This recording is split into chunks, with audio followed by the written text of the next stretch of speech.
off, and we're currently going through Final Fantasy VII Online. Um,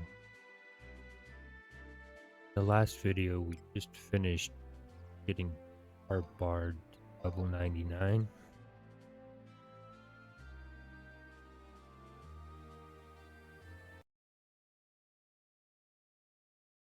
So now, um,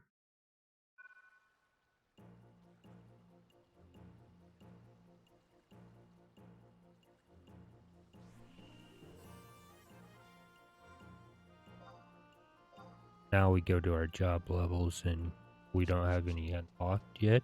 So we're gonna run around and try done jobs.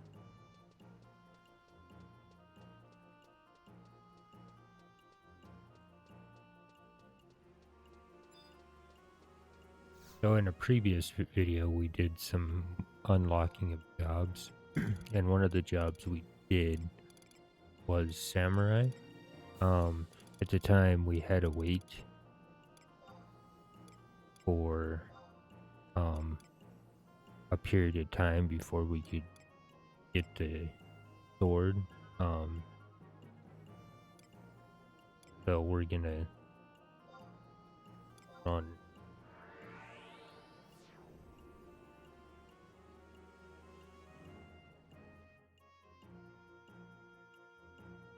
So this will unlock samurai for us.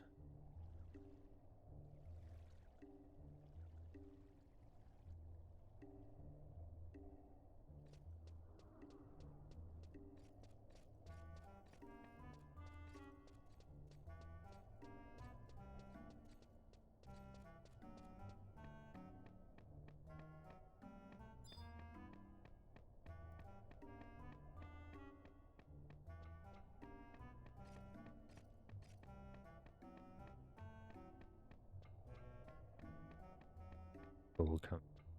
Is it Dr. Bex?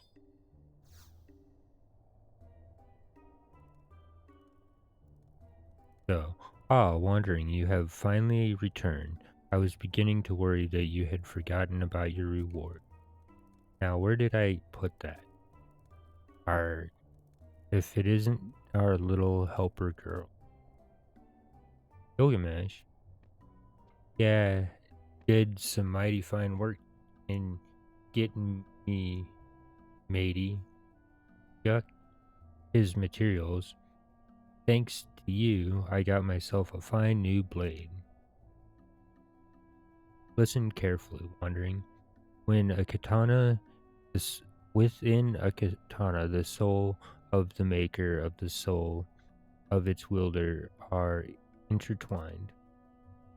That newfangled crystal synthesis you adventurers be using is all fine for mantles and arrows, but it can't copy the traditional method. One must know the essentials behind a blade if they ever want to master it. That's why we make adventures like you go on quests like the last one. We want you to know the true meaning of wielding a blade, know the meaning of the power you hold, and only then will you find the true power within. That be Bushido, the way of the samurai. Your adventures have already trained you to become a samurai. Now all that's left is for you to pledge your faith to this blade. Your power within will do the rest. Rid yourself of all unnecessary thoughts and fill the world around you. Make your soul an unclouded mirror, motionless pawn. Project yourself into your blade. This be the legendary skill used by the samurai. Make Kyo Shui. Take this Mumito wandering. This blade was forged for you. Pledge your life to her, and she won't let you down. So accept the Momito from Gilgamesh, you can now become a samurai.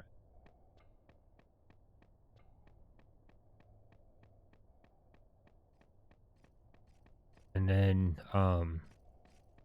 we also started trying to unlock Dragon. Um, However, that quest at the time couldn't find what we needed. Hopefully, we will go do that one next.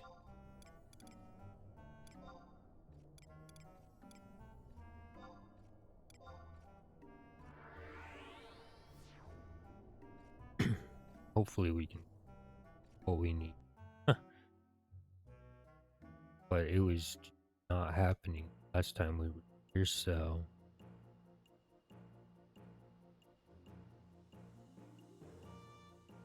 up on the time being.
All right, so I'm not gonna do the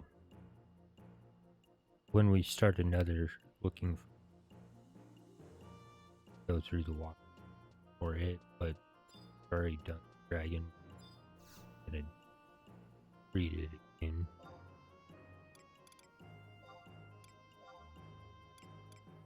Try to get it done.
Maze of Jackdaw.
We can find it anyway.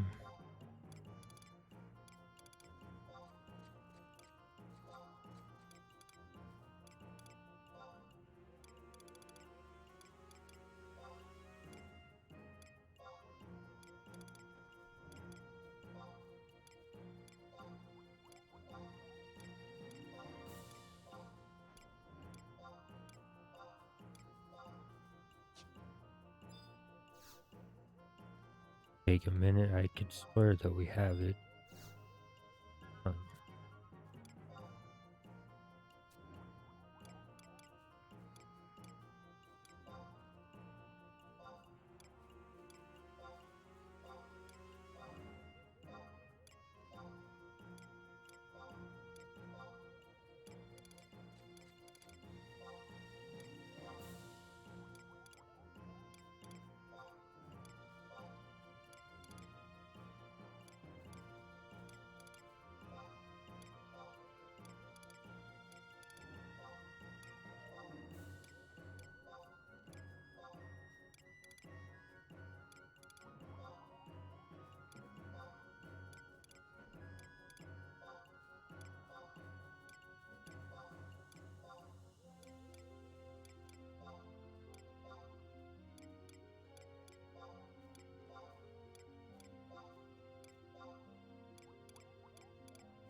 hmm.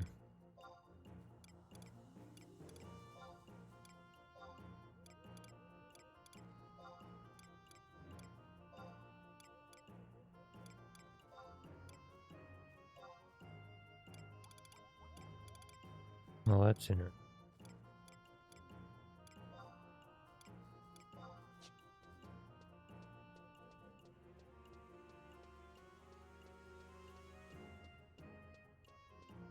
I could have swore I had it.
Alright, so we're looking for an excavation.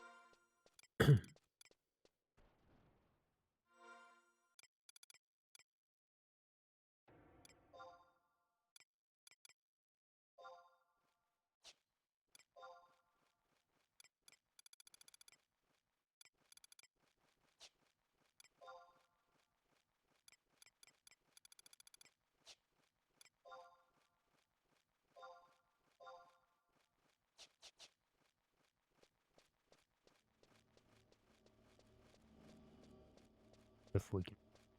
Huh.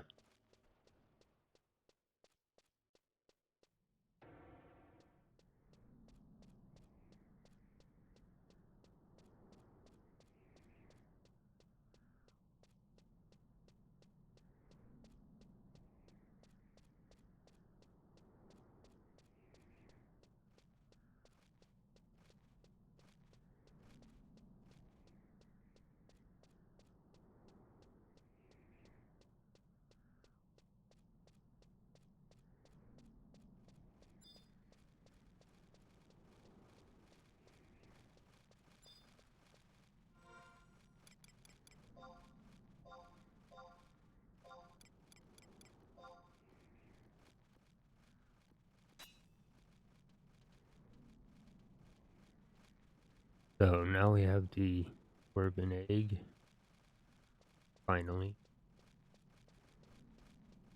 Yeah, last time I was here, had no luck whatsoever with.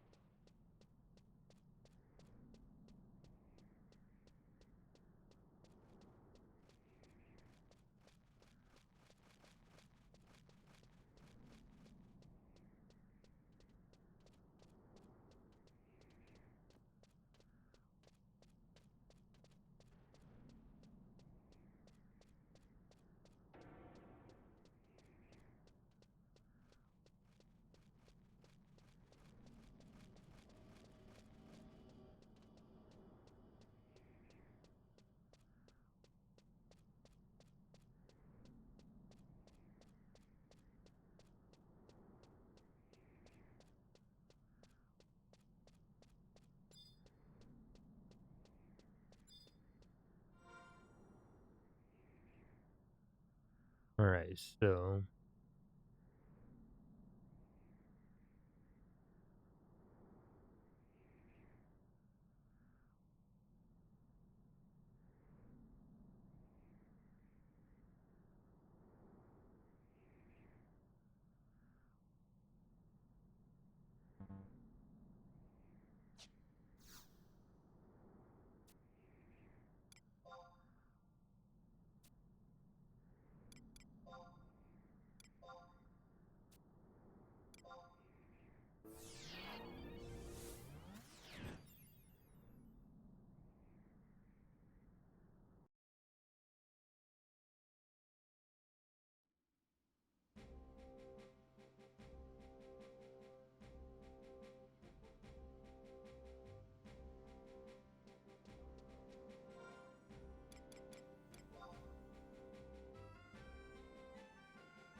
Ah, it is you. I'm sorry to inform you that Dr. O'Haru is not available at the moment. Perhaps he has taken ill. His work keeps him up late into the evening. Yashmida, do you have business with the doctor? Well, he is currently away from the cathedral. And who might you be? I've not seen you around here before. My name is Yashmida. I am what you would call a student of Dr. Ohiri. That egg, is that really from a wyvern? How would you like to try hatching that? The doctor has told me that it would be dangerous, but I would like to give it a try, and true scientists would feel the same way. And I just happen to know how to do it. Are you willing to help? You want to see it hatch too, don't you? Take part in Joshua Dodd's plan. Yes, no. Wonderful. Take the egg and place it on the far eastern tip of Gregoria's spine located in the Marifatad Mountains. That if that wyvern has the holy crest, then there's a possibility that a new dragon may be born.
Wandering, is this not amazing? Behold, a dragon, after all this time.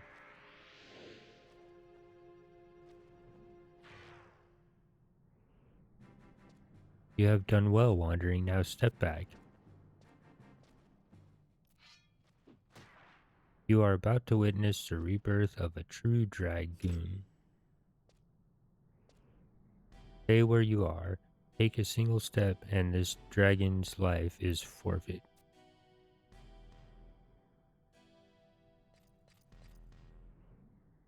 Rahal.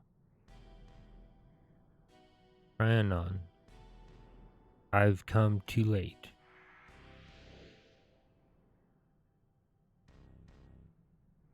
Ha ha ha ha ha ha. How I've waited for this. The seal you have placed upon me is broken, Rahal, Dragon Slayer. So you still walk among us, Tyrannon. Ah, the half-witted Beastmaster was the one crushed to death in the cell. With the blood of this infant worm, my transformation into full dragon form will be complete.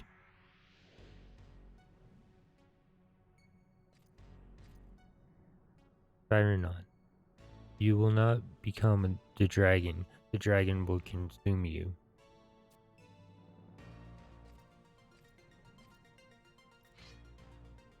Stay back. This wyvern will grow to maturity, knowing only the need for revenge in its heart. Even though it has committed no sin, it is my duty as a dragon slayer to exterminate wyverns that bear the unholy sign. This wyvern is rare, for it bears neither mark. However, it is not the only one I have encountered. I once witnessed the birth of a wyvern that was free of either sign, and the person who forged a pact with that wyvern was my friend, Tyrannon. But as it grew, the unholy sign began to emerge. I stripped Tyrannus of his powers and locked him in the oblet, hoping it would slow down the wyvern's increasing hold on his spirit. It was all in vain. If only I had slain the wyvern when I had the chance. Now I must finish off this creature to prevent the same tragedy from happening again.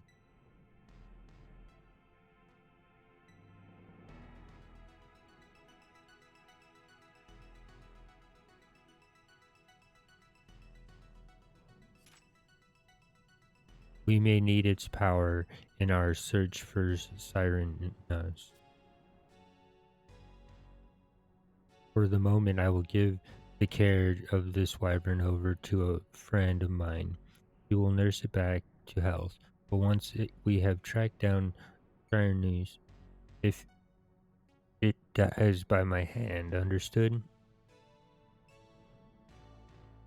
Sirenas, I still believe in you. You must believe in me too.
Oh, it's you.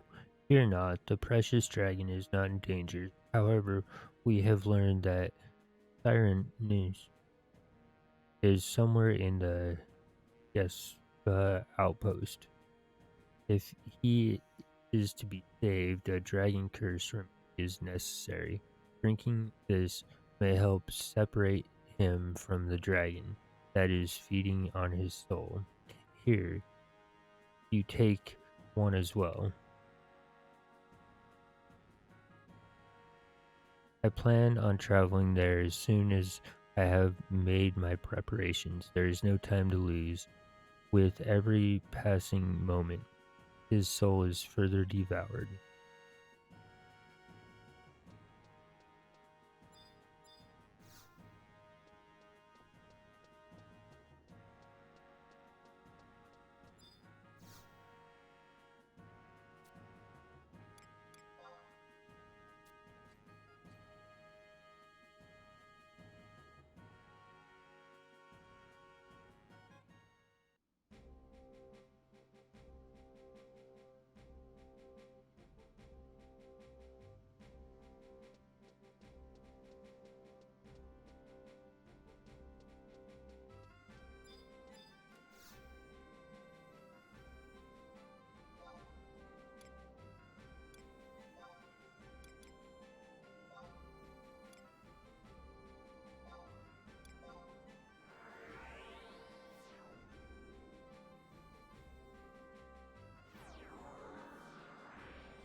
Wait, something is odd about the dragon.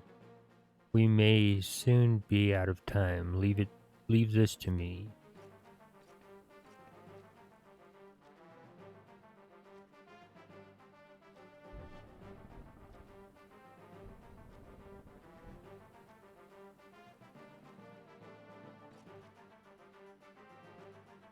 Tyrannus, are you alright?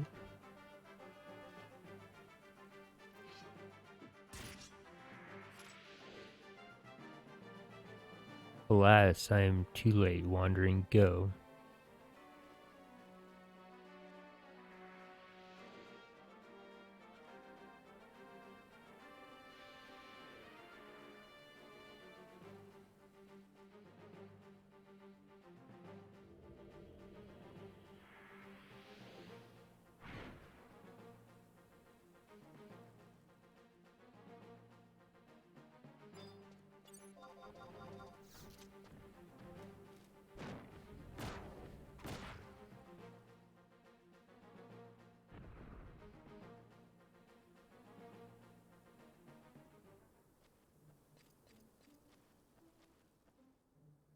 Tyrannus, are you alright? Hurry, take this.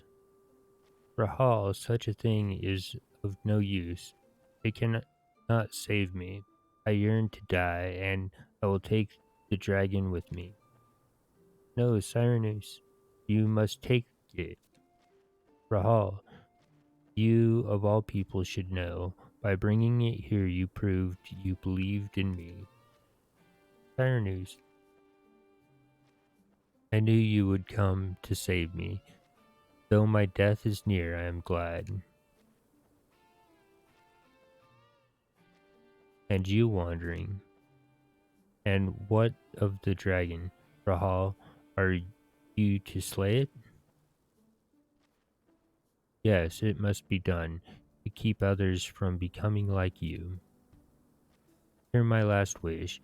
You must again believe in dragons, as we did long ago. Surely somewhere there is one of holy will. Tyrannus, thank you, Rahal. Now my time has come.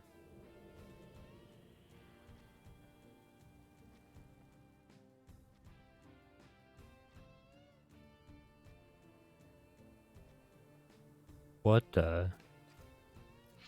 No!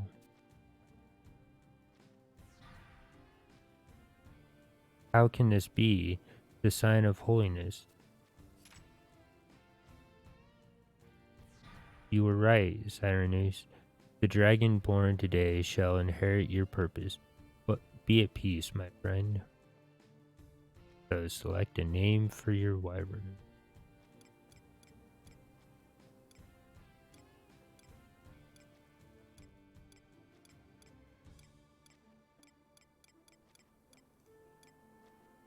Forge.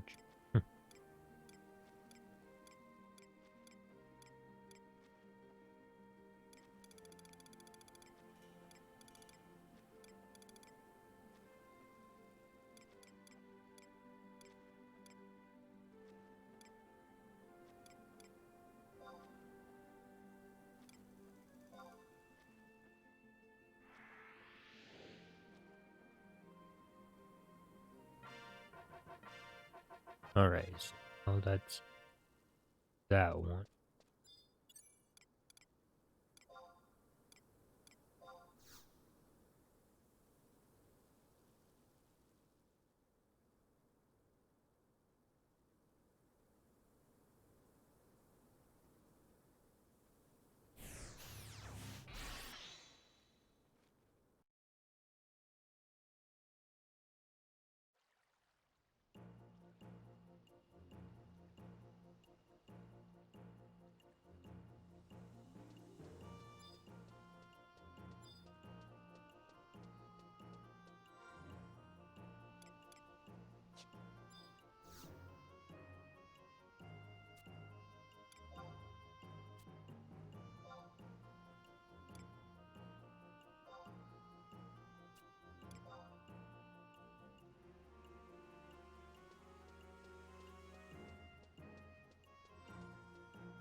This will unlock geometry.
Alright, so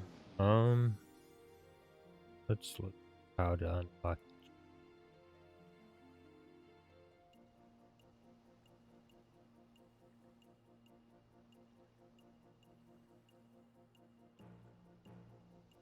So um dances with Lupin.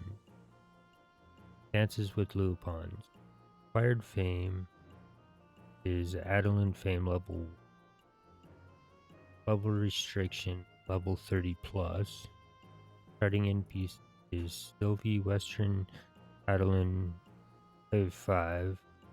Pack is Seekers of Adeline. Title is Geodance. Beatable is no. Description. The intricacies of a geomancer lie in the Lupin's compatriots in the casting of advanced magics. To make one, you need one petrified log and a fistful of homeland soil. Now, where could you find that?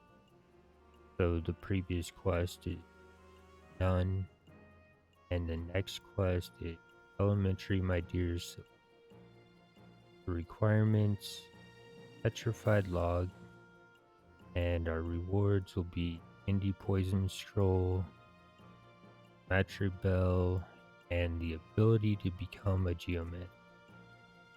So the walkthrough. So travel to Western Adeline waterfront and speak to Sylvie at I-5. Venture to the crag closest to your home nation and click the Irgun locus located beneath the stairs leading up to the telepoint to obtain a fistful of homeland soil.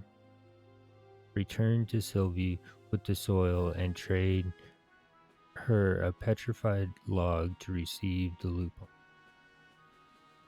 Proceed to one of the following Aragon Los, Flourishing Island, Bezek Battlegrounds K10, Frontier Station, Butt of the Swarm, Bezek Battlegrounds I8, Bivouac, I don't know, Immutable Boulder, Yasi Hunting Grounds F6, whatever that was.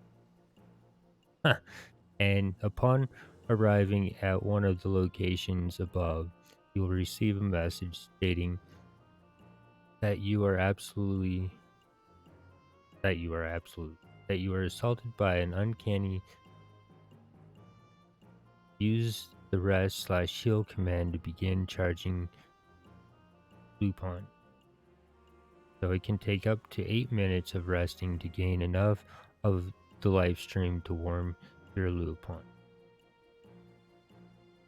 Once you have gathered enough energy, you will receive a message saying you feel a mystical warmth welling up inside you.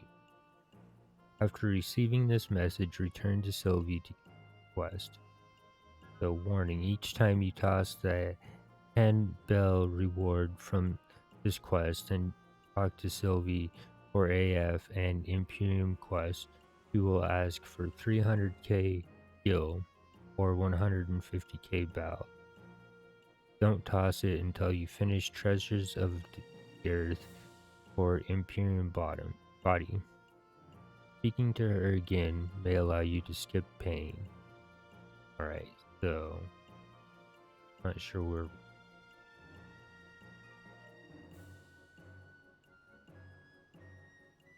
auction up.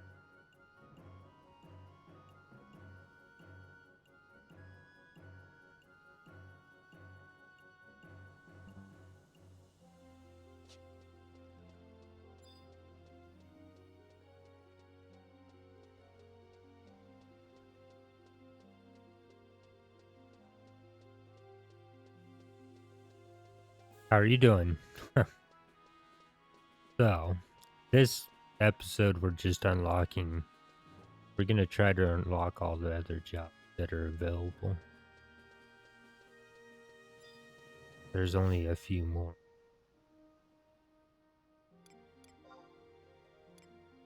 Uh,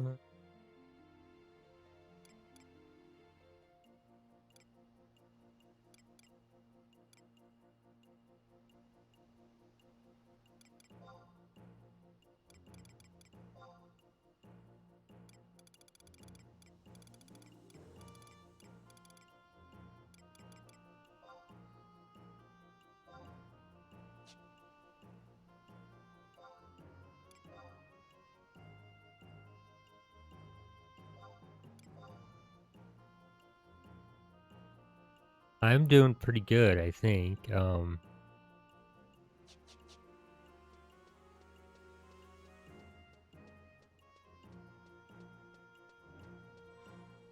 Getting closer.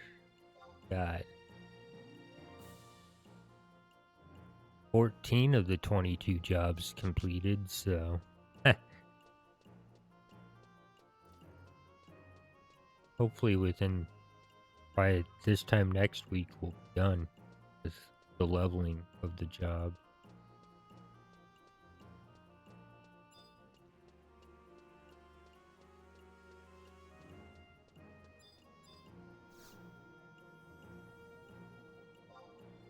So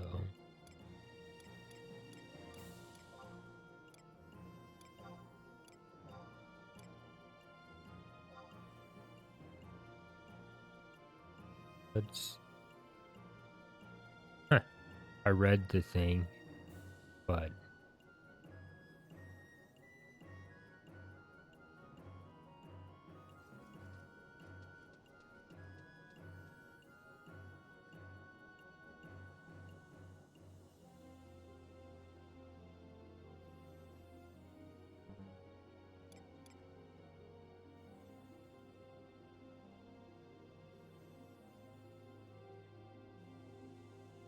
well, thank you for stopping by. I hope that you're doing well.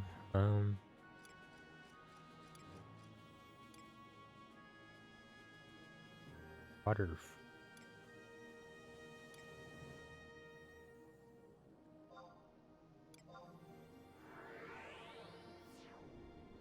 All right, have a good one.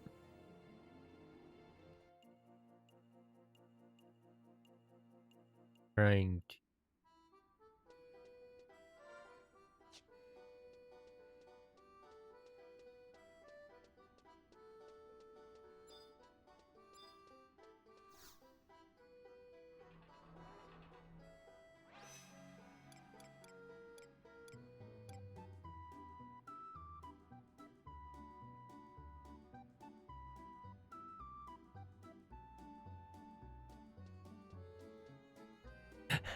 Yeah.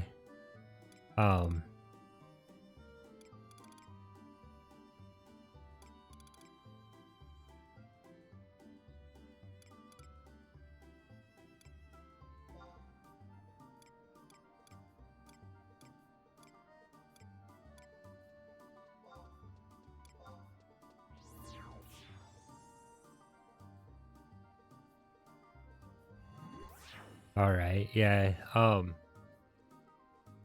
There's a lot of good streamers. So,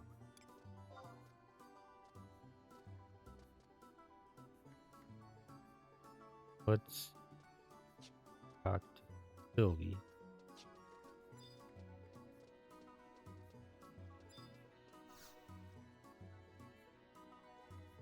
All right. Wait. Puff, Puff. My name's Sylvie. Pleased to make your acquaintance. Hee hee. Puff.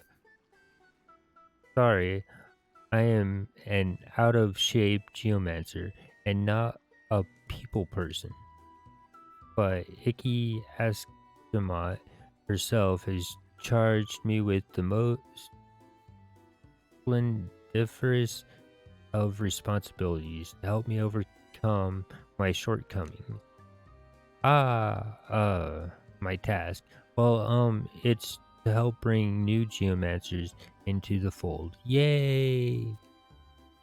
Tell the truth, the Order of Renee is kind of opposed to the whole pioneering thingamajig. But if Adeline needs our assistance, we're gonna do everything we can. Plus, the eastern Obaka's scenery scares me with its trees and rivers without geomancers to lend their aid. What hope does this land have? And you look like the geodancing type, right? Right? Um, your your move. What? Slow down, Nelly. What? Yes, well, geomancers, you want to be one, don't you? Sorry, I'm not terribly good at this sort of thing. Try your hand at geomancy. I'd love to give it a go. Sounds like fun. Really? Oh, how magnetable. You're really sure? I mean, really sure. Hooray! Then let's roll up our sleeves and get started. First, a quiz. What's Adeline's oldest profession? That's right, geomancy. But, well, even though it was known for, well, since forever, it never really took off until much later. I am a little fuzzy on the details. It's complicated. Something about the siren of legends, or the five disciples of Sir Renee. Gosh, I can never keep this stuff straight. Oh well, geomancy, right? Research into geomancy as a discipline started started in eastern Obaka as a way to counteract the dangers of nature, and took place over many years. It's kind of similar to, yet totally different from, the pioneering efforts that occurred back then. What geomancy cares about is having a heart-to-heart with nature. But that's at a really advanced level. Back then, only the best of the best could do it. Well, natural forces can be a bit cheeky and don't like when people try to expose their feelings. Eventually, the ancient geomancers realized that the answer wasn't to control the land, could you imagine, but rather let themselves be swept up by its current and borrow some of its strength.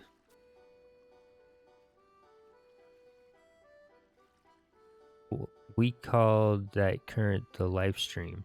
The life stream flows within Mother Nature, kind of like how blood flows through you and me.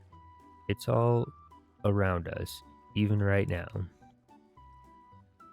When we use the power of the life stream, it's called using geomagnetic incantations, or simply geomancy. Confusing, right? I know if I know it threw me for a loop, having two words mean the same thing. There are two types of geomancy. Power originating from the geomancer herself is known as Indi, and power originating from a mystic emanation known as a lupon is called Geo. Hickey Ascot says that ancient geomancers gave names to all these terms to help people understand, but she also thinks that it's easier to just see for yourself. It's like that old saying, a picture is worth two in the brush or something. Sorry, I'm really bad at this. Come on, you know what I mean. If you get your hands wet, you'll learn more than if I blab on about it for hours. So, in order to handle that excellent business of geomancy, you first need a lupon. Lupons are essential for being a world-class geomancer. They're like a loyal pet until death do you part.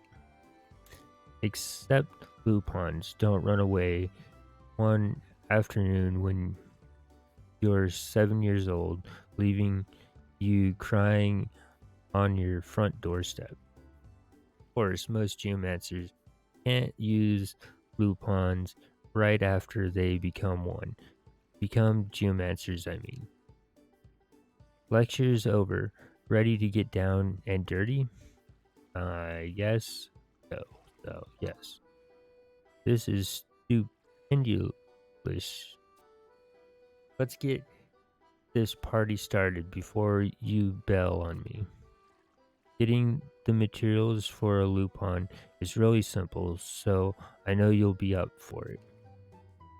You'll need two things, one petrified log and a fistful of homeland soil.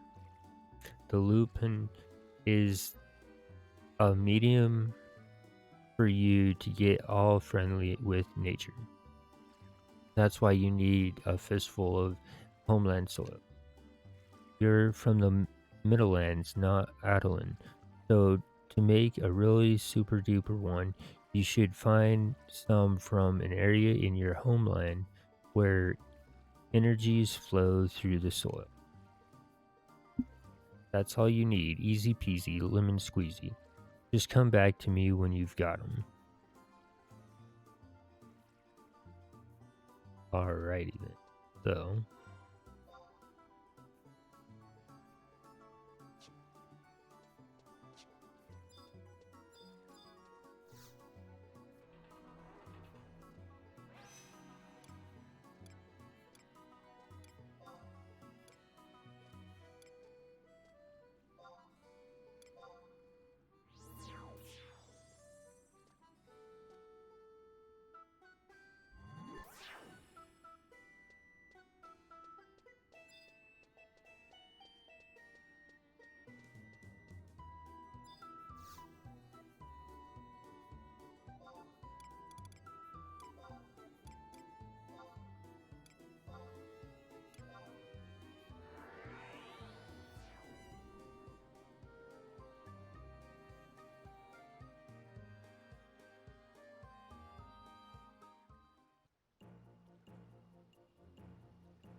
Right, all you needed was the perfect combination of a petrified log and a fistful of homeland soil.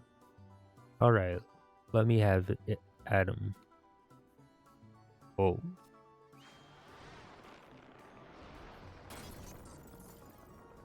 act, heave, and cough. Oh no, phew. Right.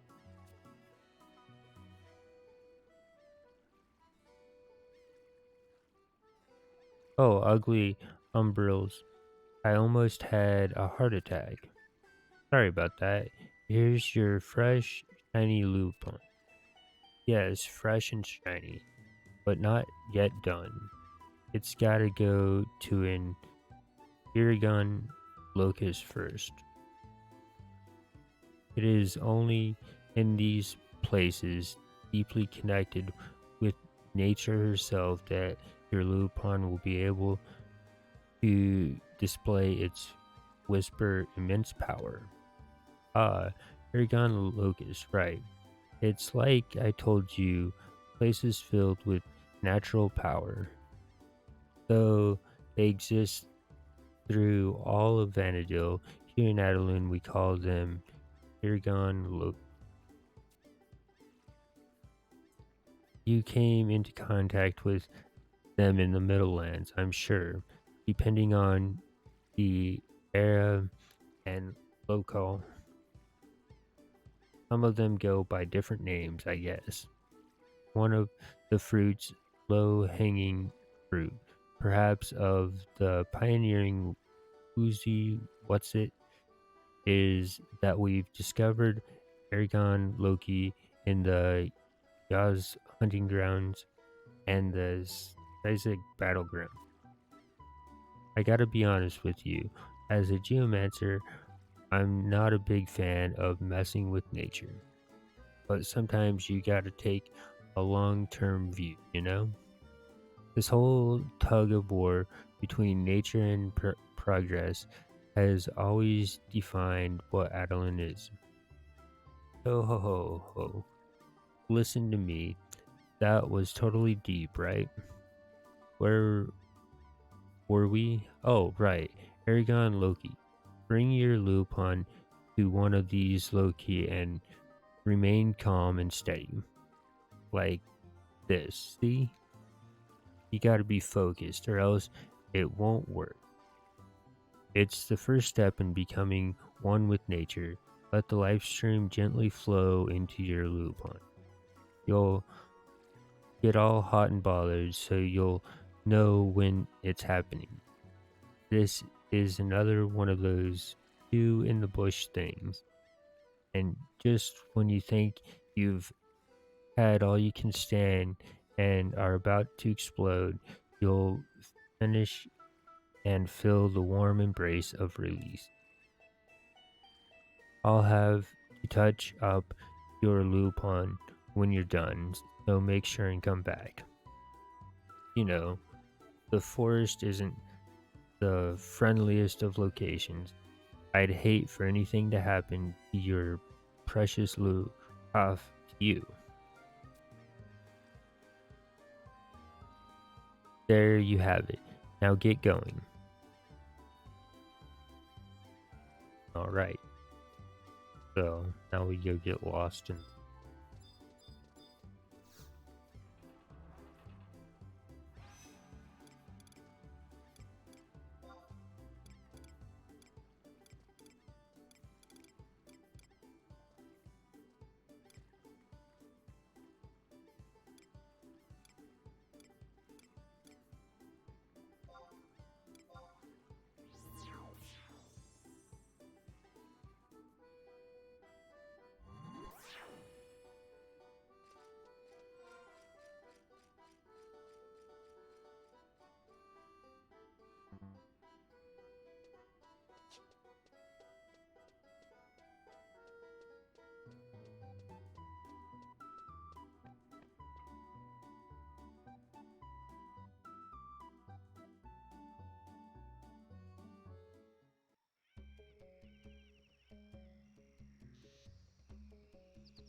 They love these roadblocks.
This seems to be the site of the Aragon locust, oft called the immutable boulder. It is most likely worth surveying.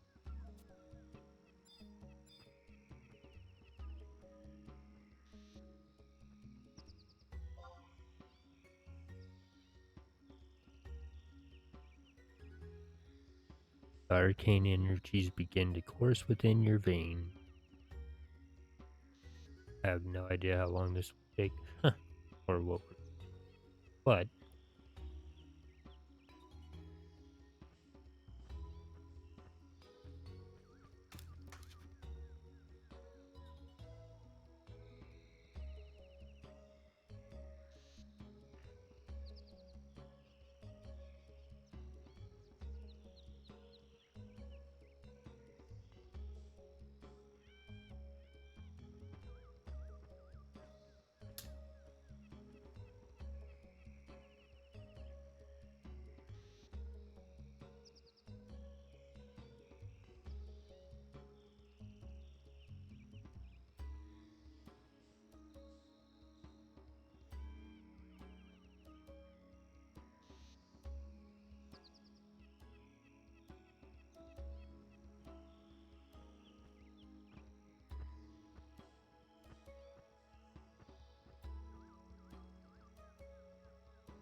you feel a mystical warmth welling up inside.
Feels like it's never gonna end.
Oh, okay. So, think we're done.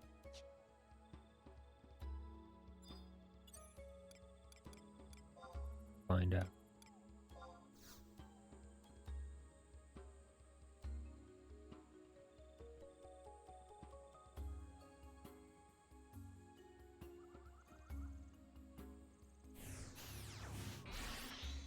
Go talk to Sylvie again and nothing else back.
This is positively momentarific.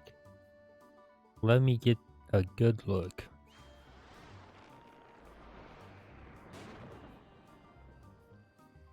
There, I applied a thin astral pantia or pantina to your lupon to keep it in tip-top shape. Now you can use it in your geomantic adventure. You know, Icky said that this lupon business was brought to Adeline 10-something years ago by a woman from abroad. Quite the convenience, wouldn't you say? Whisper. She also said that the same woman taught us about the waypoints cough. I don't know much more about it. Sorry, I was rambling again, wasn't I?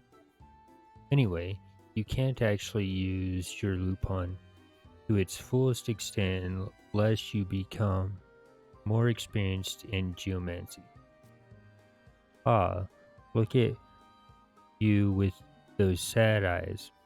Fear not, it won't be long before you've mastered both parts of geomancy. Don't tell me you've forgot what they are already. Fine, let's review. Indie spells are energy centered around the geomancer, while geospells are energy centered around the lupon. It's probably easier if I just show you.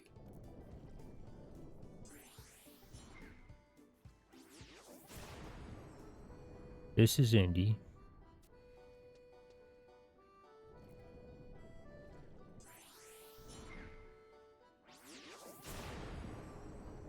and this is Geo. Those more experienced with the ways of the geomancer get to use both at once. Not a bad deal, if you ask me. As an aid, the fields created by Indie and Geo are collectively known as coolers. When we use the terms Indie and Geo, we are simply using the short form of Indicoolers and Geocoolers. This is probably a lot to take in, don't lose heart, though. You'll be a magnific geomancer before you know it. And now, by the powers vested in me, I declare you geomancer and lupon. Oh, wait, all this time and I never even asked your name. Wandering, it was a pleasure working with you. With all you've done to get this far, you must be itching for some kind of prize. Normally the lupon itself would be enough, but you've been such a good sport that I got you a little gift. This is called a geomatic handbell. With it, you can bring out the true strength of your geomancy spells. Just don't forget to equip it and leave it on your back pocket like the last initiate. And another present for you. This plate of indie poison is your first official weapon in your geomantic arsenal. Make sure you use it wisely. Thanks for putting up with a dizzy klutz like me all this time. Maybe one day you'll become as fabulous just of a geomancer as I. Alrighty then. Now we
Alright, so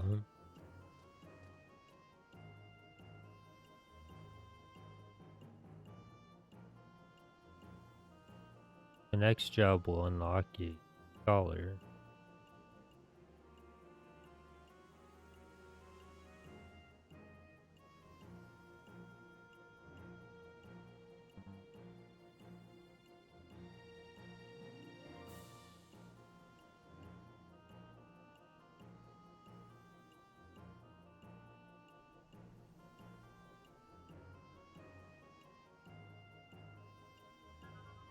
A little knowledge.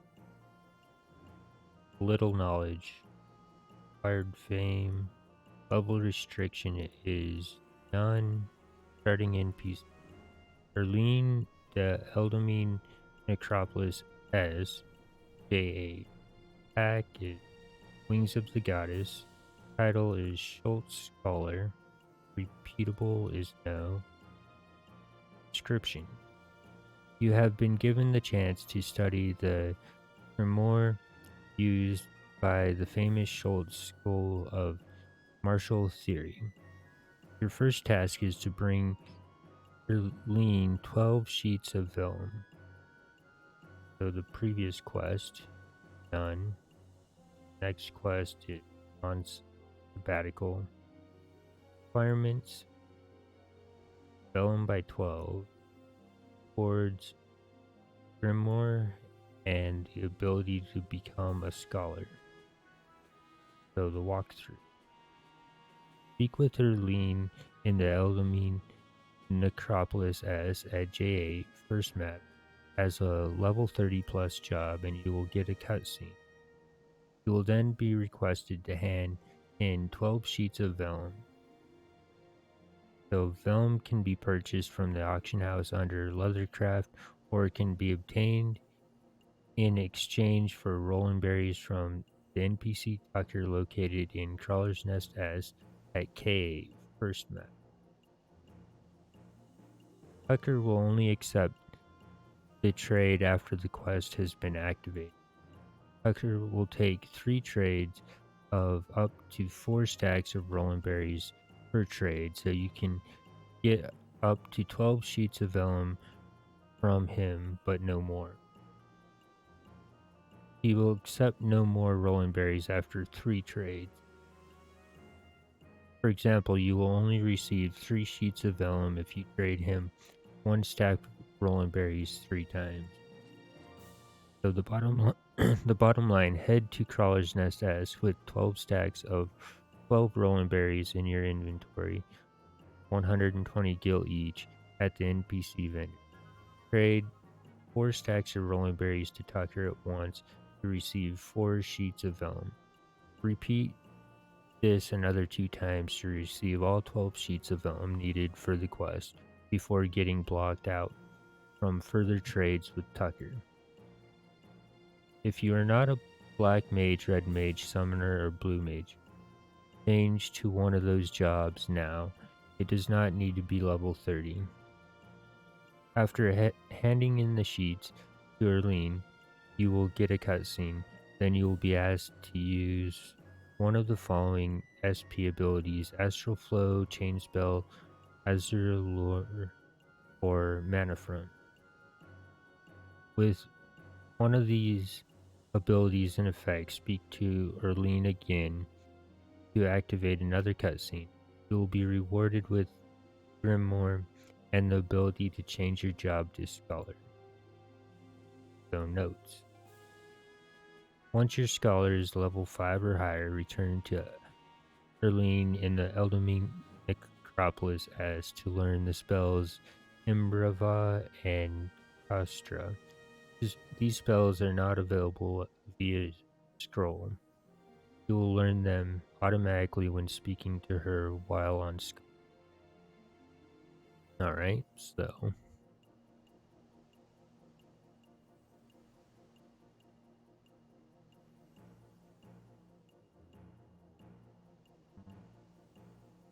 change red mage.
Erlene. Oh, potential pupil. Have you come to enroll in the Schultz School of Martial Theory? Did you come to sign up? Where's the dotted line? I was just looking for the lantern.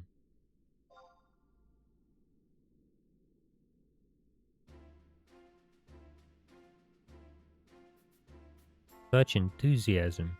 We certainly welcome beginners. Ah, how positively rude of me. You may address me as Professor Erlene, as well as serving on the operations staff here in the Metropolis. I teach martial theory to academic applicants in my capacity as a military scholar. And what is martial theory, you ask? In a nutshell, it is the study of applying tactics and strategy to ensure victory on the field of battle. The Schultz School of Martial Theory mainly focuses on the study of ancient military magic texts known as grimoires. The beauty of this approach is the effective incorporation of spells and incantations into the latest strategies and tactics. Pupils schooled in Schultz martial theory are valued across Vanadil as military tacticians. Allow me to demonstrate the dual nature of the grimoire.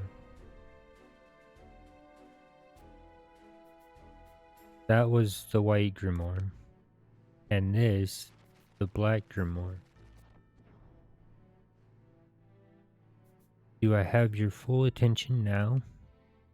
Utilizing the teachings of the Schultz theories, one is able to switch between the two as the situation demands. What is all this commotion? Professor Ulbrich, when did you return? Must I introduce myself to our guest, Professor Erlene? Greetings, I am Professor Ulbrich, Chief of Operations of the Republican Army of Bastock. Hee hee hee hee. From my observations, I would say your interest was captured more by that fleeting grimoire display than Professor Erlene's explanation of Holt's martial theory.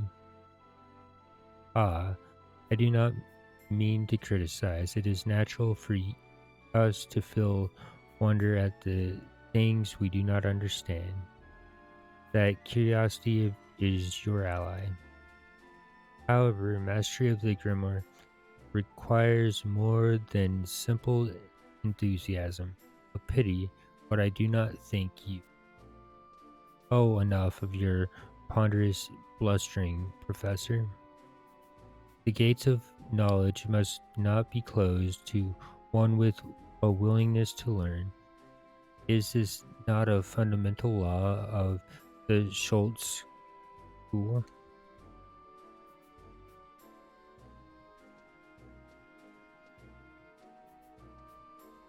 Do not take the professor's flippant dismissal to heart.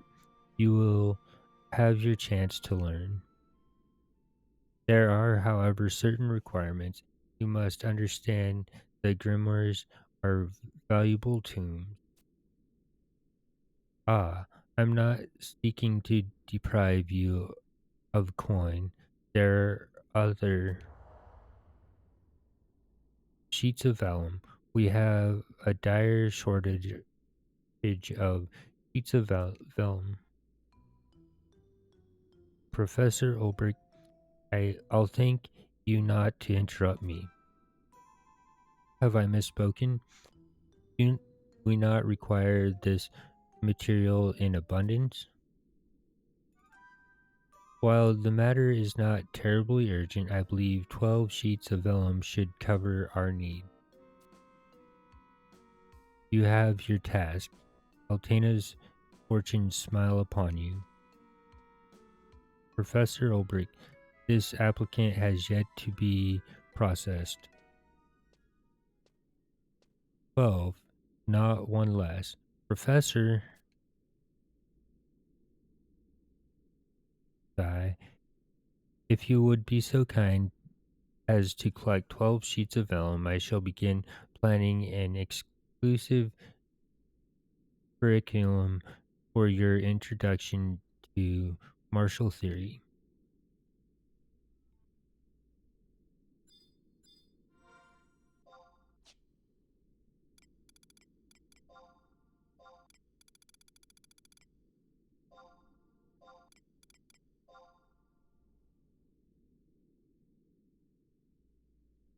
Ah, the sheets of vellum. Excellent. While I am still rather irked at Professor Olbricht's imposition, it is true we scholars can never have enough vellum in stock. I have already prepared your grimoire from our available supplies, of course. Inside, I have inscribed a curriculum on which to base your studies. Your grimoire is both magical tomb and tactical manual. A military scholar fights with both intellect and knowledge. This book will be your weapon.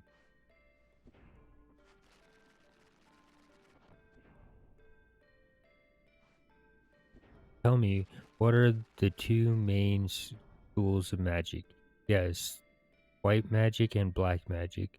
Their natures are diametrically opposed, leading most practitioners to focus on one school or the other in order to attain true mastery. However, we scholars learn the laws of magic as a single theory and thus overcome the disadvantages inherent in specialization, speculation. In simple terms, we are able to utilize the full potential of both forms of magic. From a tactical point of view, a scholar can choose the incantation most suitable for the task at hand, regardless of school. That is the strength that lies at the heart of the Schultz school of martial theory. But rather than listen to me drone, you would be better served by reading the grimoire and experiencing the theory for yourself. One learns faster through doing, yes? Very well. Let's have you read the first page while producing an arcane tap effect. The manifestation of arcane energy will trigger the astral properties of the grimoire and empower the words within. It will also serve to attune the tomb to your personal astral signature. Ah, an arcane tap effect is somewhat different to the sudden burst of magic provided by spells such as fire. It is a steady stream of magical energy. Both Mana Front and Chain Spell are examples of arcane tap effects. How else can I explain? Ah, yes. While similar benediction will not produce the required energy, the magical power of such abilities dissipate at a culmination of spellcasting. Do you understand the difference? Now, initiate whichever arcane tap effect is available to you and open the grimoire to the first page in order to complete the attunement process.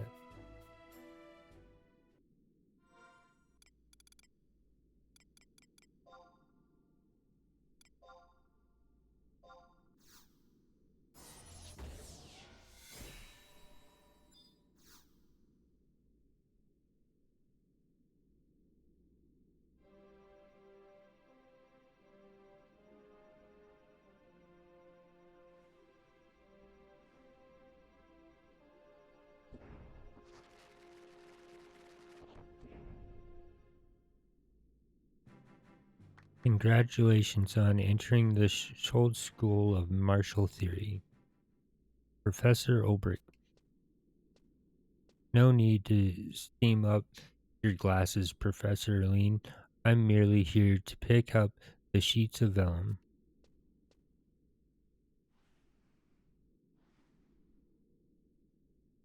Ah, here we are. Splendid.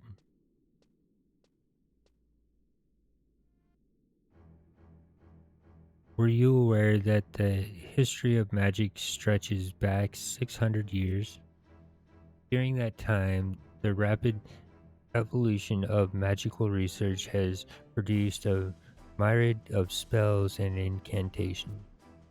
However, the effective utilization of these spells has never been the subject of thorough academic inquiry.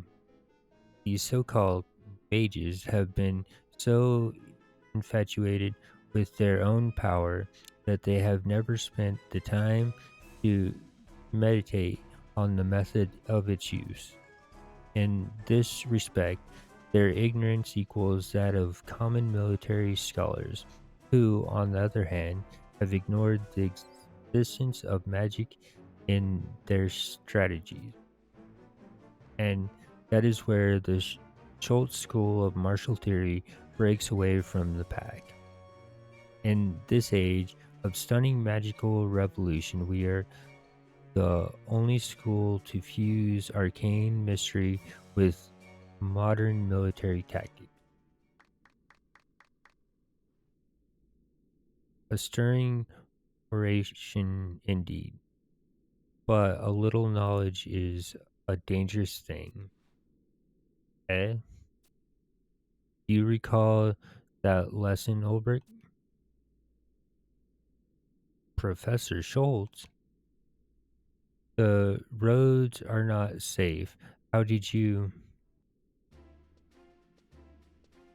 A pleasure to see you again, Erlene Ulbrich.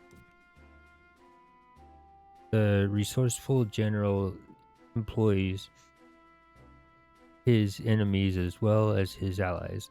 I merely hopped on the back of a passing beastman supply wagon and glided near my destination. Same old Professor Schultz. I believe introductions are in order. Erlene, if you might do me the honor. This is Professor Gunther Schultz, the founder of the Schultz School of Martial Theory. He is a hero of Bastock, the type of genius that is born once a century. Erlene. My name and title would have been sufficient. I am but a member of academic society, nothing more. And who do we have here? Wandering, is it? In this world of chaos, there is always an avenue to salvation. In one age, that salvation may take the form of a brilliant, charismatic leader. In another age, an immensely powerful weapon. However, I believe the key to ending this war will be the knowledge and actions of those who have mastered the arts of military scholar. That is my firm conviction, and I am certain a day will come when you will hold the same belief. Oh, but listen to me ramble. I have no time to be delivering lectures. The Schultz School of Martial Theory encourages practical application. Only through testing your strategies in the heart of battle will you begin to grow as a scholar. Wandering. Do not lose yourself in the power of the Grimoire, but look within yourself for the direction you must tread. Now, if you will excuse me. Alright. Now we can become scholar.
Right.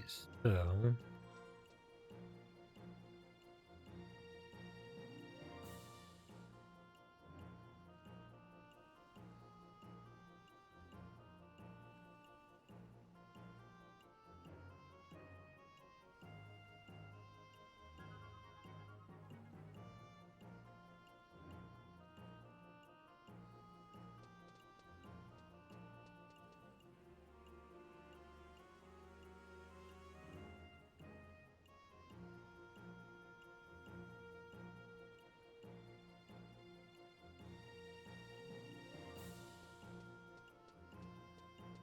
I guess rune fin one will.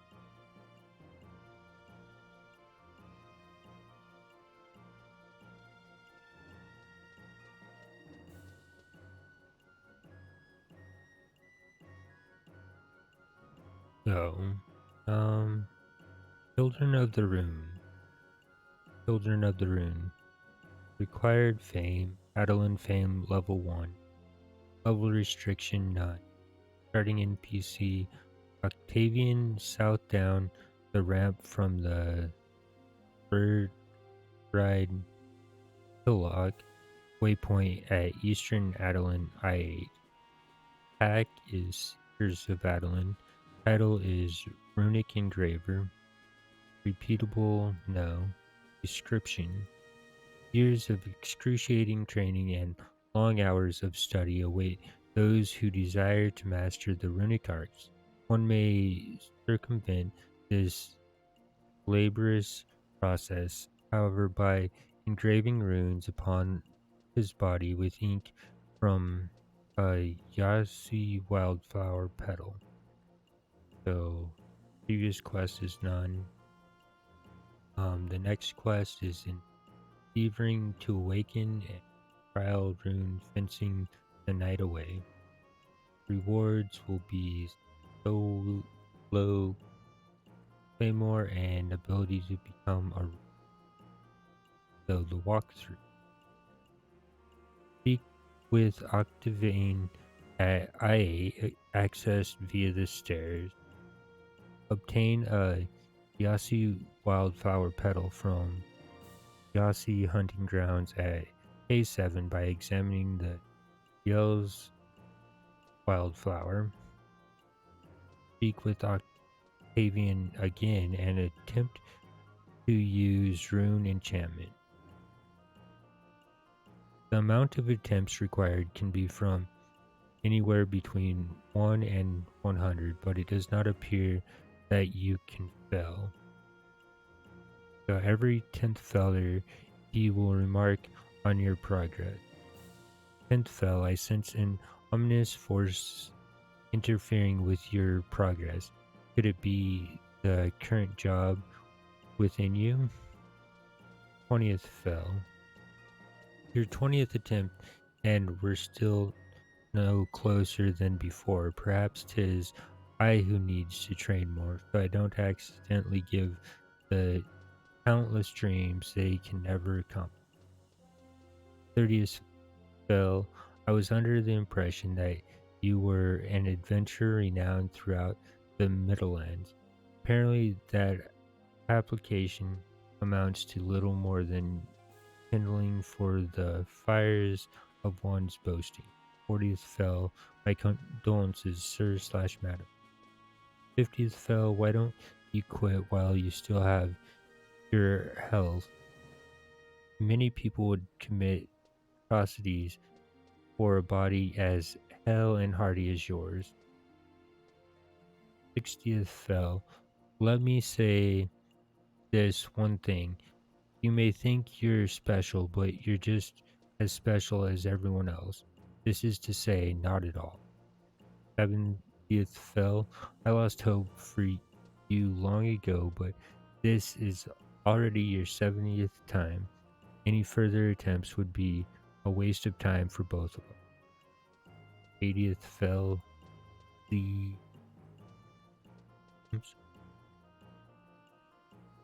clicked. 90th fell.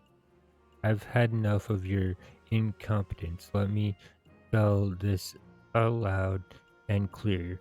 You cannot use runes. When you succeed, you will be rewarded with access to the rune fencer job and so we'll pay more. Alright? That?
Hello there, adventurer. My name is Octavine, and I hail from the Order of Orvel. So, my adventuring friend, how long did it take for you to reach Adeline? He. I assume you. I assure you, my powers of persistity are not the same as science. Is but a trifle to tell outsiders from those of Adelonian stock, one's gait, her posture, or even the powers that lay dormant within her provide ample evidence as to her identity. Perhaps I am right about something else as well. Do you happen to know of runes, magical emblems that have been passed down for generations? Um, know of you runes? Of course. Sadly, I do not. So, of course. Aha, I knew it.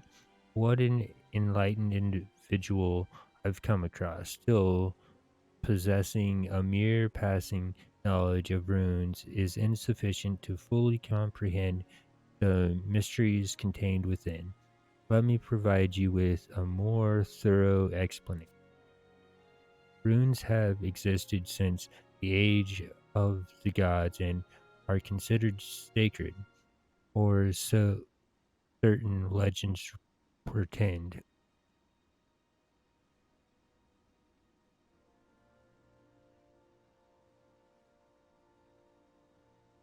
Still, more legends assert that the symbols first emerged from the north, on the continent of Roswa.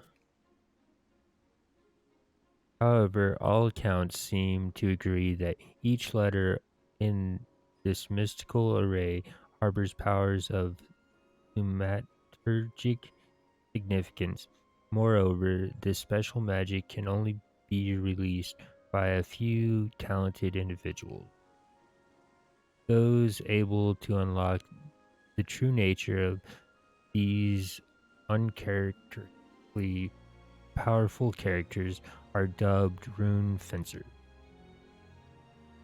Now, as to why I asked my prior question and possibly bored you with the story as old as time, immemorable, memorial. I have reason to believe you are one of the chosen, one of whom, one of those who can unlock the true potential of these runes. Call it runesmith's intuition. That should be sufficient background information. After all, my true purpose isn't to flaunt my vast intellect, but to awaken the latent rune powers of the chosen, per the order of Orville. But I digress. Should you truly wish to walk the path of the rune fencer, would be more than happy to guide you. The road is long, strenuous, and above all else steep. Many runesmith cragsmen have lost their foothold during their climb, only to plummet to the darkest depths of conscious concession. Their days spent shrouded in shame, proclivities, and propensities, aversions, and antitheses. These are the cards you are constantly dealt to deal with your opposition. Yet the first step starts with runic theory, then a hop to sparring, skipping to field practice, and finally a jump to applying your years of experience. The regimen is so harsh that many students often step down in dismay after the first few years. What do you think? The first few years slay me now.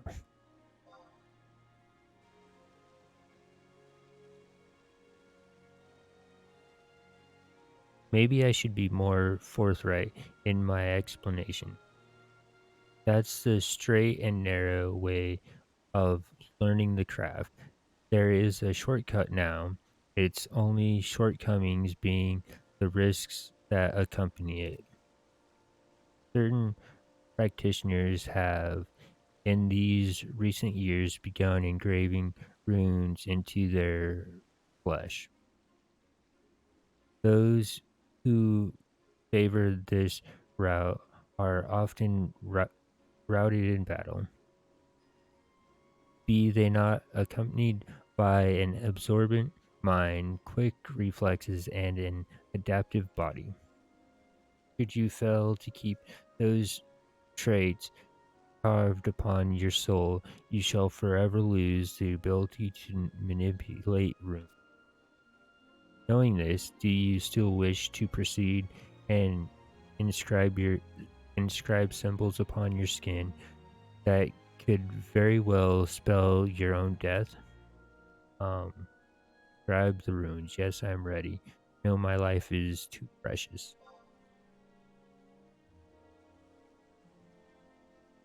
Straight and true flies the arrow of righteousness.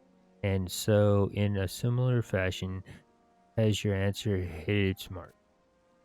Your first step on the way to runic enlightenment will take you into the heart of darkness, for you must procure an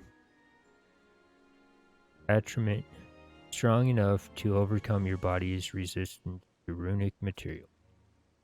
You are charged with collecting the proper ingredient to create this ink. Keep in mind that I send you upon this task not because of my revolution toward menial labor, but so that you may familiarize yourself with what will become your new essence. You should be able to find a Yasi wildflower petal along the coast of the Yasi hunting grounds at K7. I wish you all the best, my friend.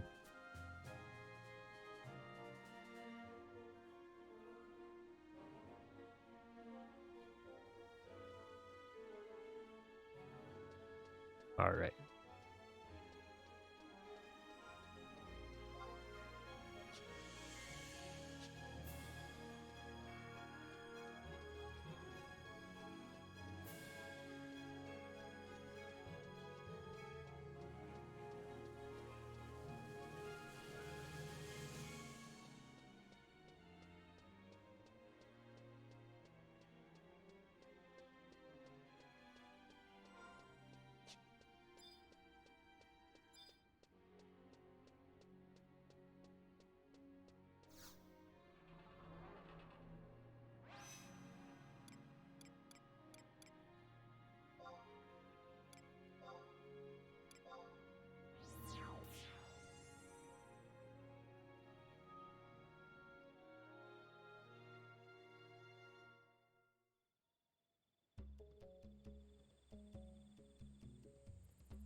I can tell by the smile on you're wearing. I can tell by the smile you're wearing that your travels did not overly wear you down. Wait but a moment, and you shall have your accoutrement. Now to mix the yashi wildflower or petal you brought with the runic stones ground into a fine powder. Double runes and rubble. Magic burn and matter bubble.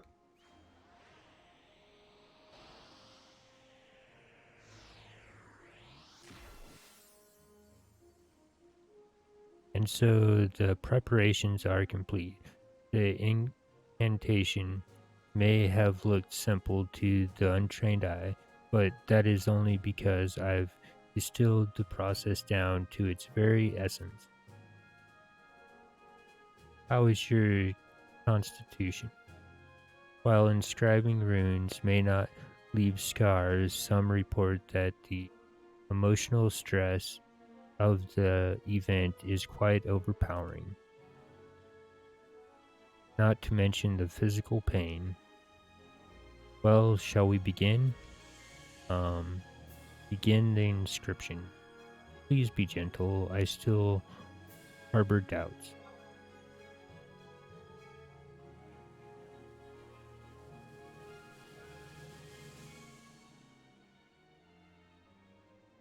The time is upon us, now grate your teeth and prepare to feel feelings you've never felt before.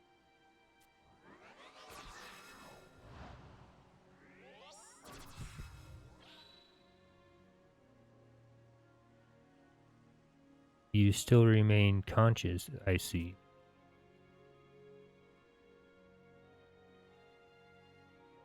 Exquisite, but that was only the end of the beginning. Now it is time to deploy your runes that will inscribe the heaven. Attempt to inscribe the heavens. Use runes. Enchantment, I've had enough.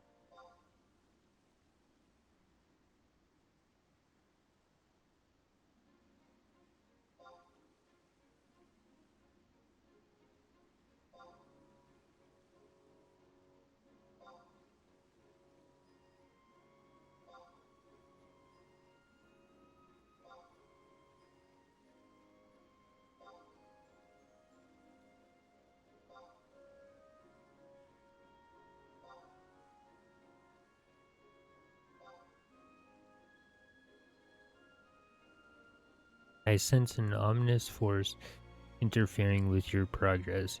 Could it be the red mage within you?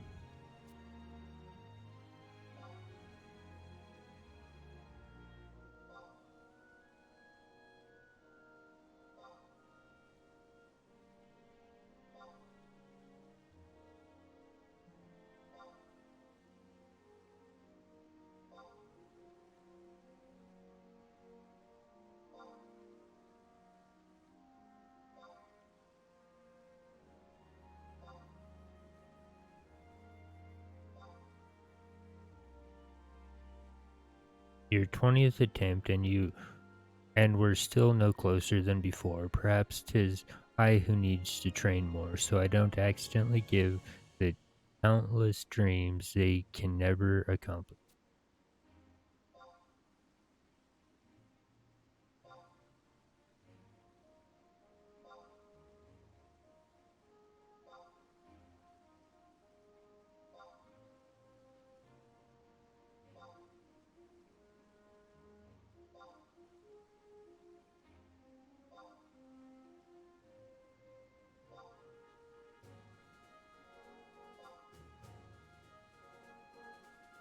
I was under the impression that you were an adventurer renowned throughout the Middlelands. Apparently, that appellation amounts to little more than kindling for the fires of one's boasting.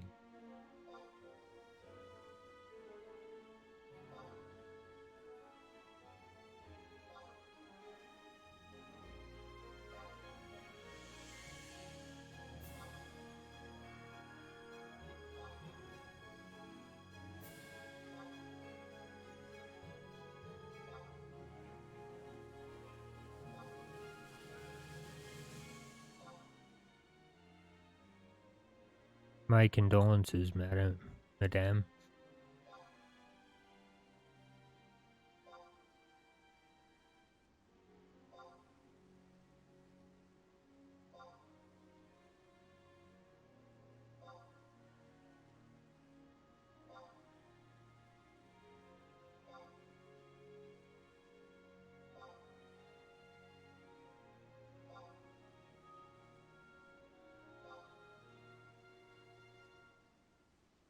Why don't you quit while you still have your health? Many people would commit atrocities for a body as hale and hearty as yours.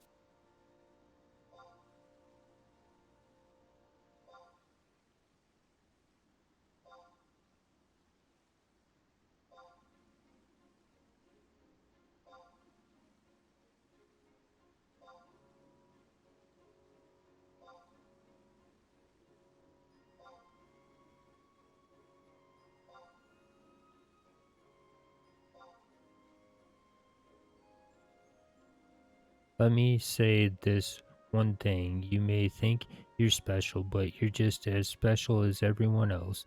That is to say, not at all.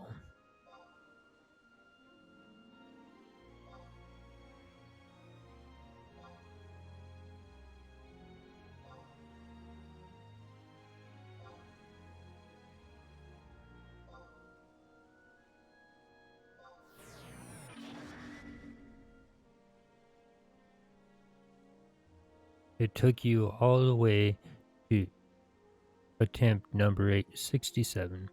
My spleen must be producing a surprise of its humor, for I can sadly muster nothing but a melancholy response to your performance. I apologize if my words left you stressed instead of soothed.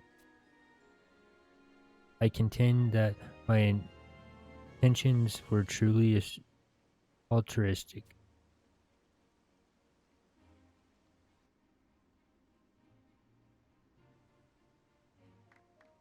By the by, let me congratulate you once more. I may have been the fertilizer to your flower, but you would never have been able to blossom without your own ability. I assume the world looks slightly different to you now, seeing it through the eyes of the rune fencer. What's that? How long until the rune's effect wears off? You need not worry about that, for it was simply a fallacy I perpetuated. I wanted to see if you had the fire in your belly to brave the searing pain of inscription and your defeats in heated combat that are sure to come eventually. Furthermore, even someone as loquacious as me doesn't have time to spend on every adventure just looking to impress her comrade. At any rate, allow me to reiterate, your runic powers will not dissipate under any circumstance. However, that does not mean you shouldn't practice what you've learned.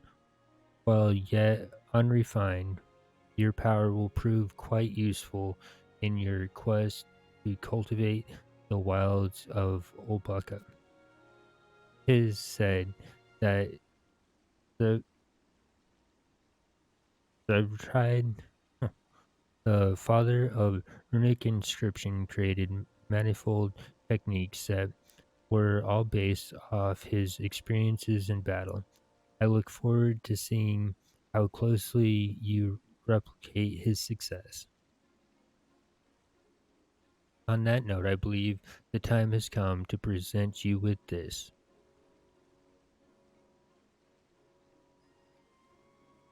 It is a Swillow Claymore, a practice blade used by every rune fencer in the world. Just remember that while the sword may choose the rune fencer, 'tis the rune fencer who swings the sword and not the other way around. Enjoy what is to come, fair lady, and may you be even stronger the next time we meet.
All right, let's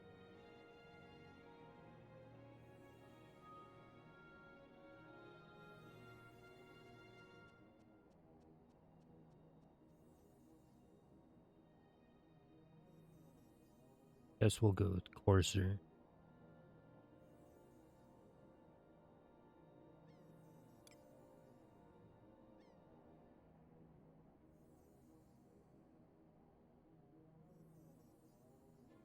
So learn.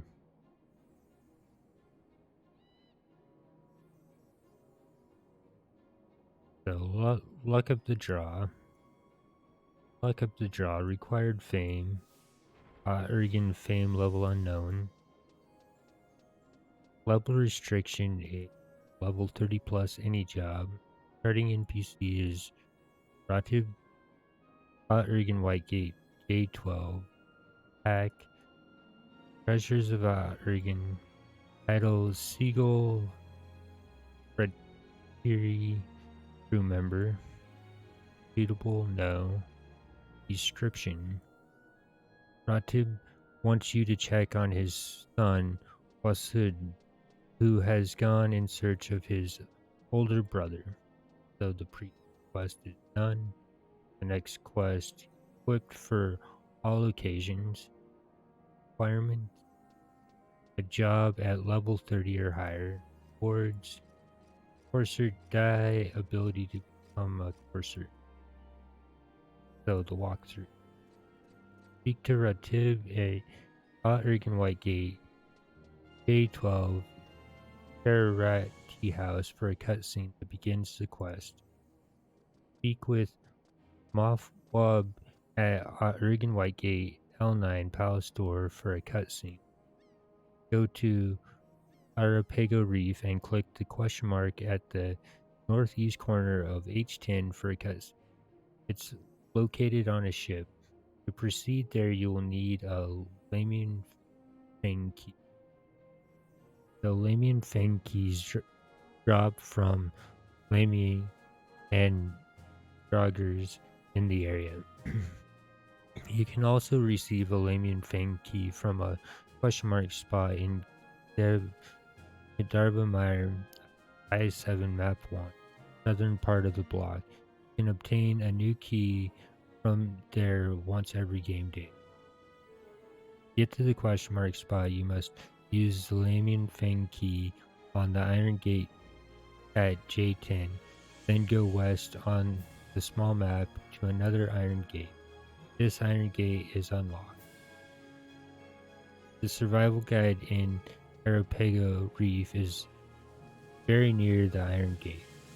Enter Palca Cove from Gdarbamire at E9, Map 1. This area is outside of Nashmeo's west exit. 1.1 in Gdarbamire puts you right in at this zone. Travel north until you find the question mark spot and examine it for a cutscene and the key item Forgotten Hexagon.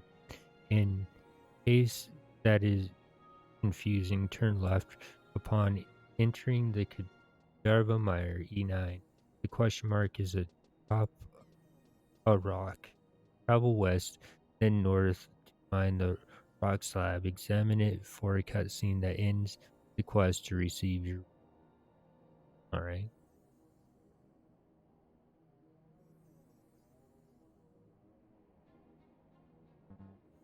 So,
Papa, we have to do something.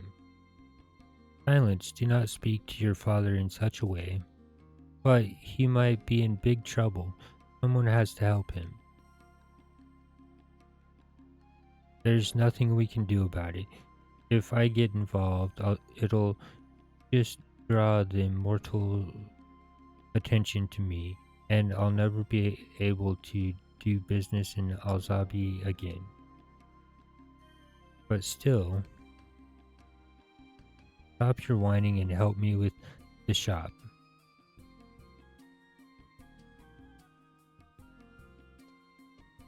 What was all that about? Oh, I get it. A moment ago, the immortals came and arrested that guy's son, Matu. He's suspected of having dealings with the coursers.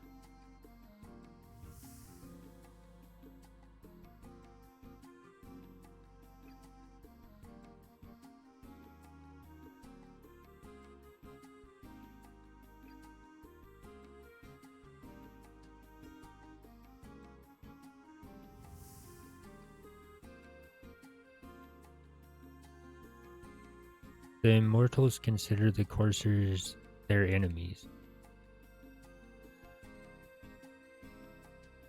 Just forget about it already.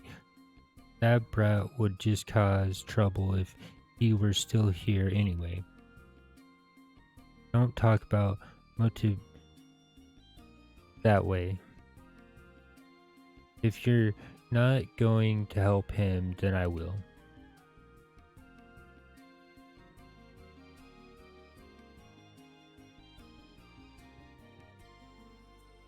Sorry you had to see that. Seeing as I am always busy with the shop, that kid's grown closer to his older brother than he has to me. But his brother motives such bad news, I always expected something like this to happen. He doesn't want his ways to rub off on his younger brother, so he orders me to keep his vile business a secret. Of course, that kind of craftiness is incomprehensible to a child. What am I supposed to do with that boy? He won't be able to do anything by himself. Sorry, ma'am, but I can't leave my shop. Do you think you could go check on Wassid for me?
You want to know about that kid? He kept going on about some courser.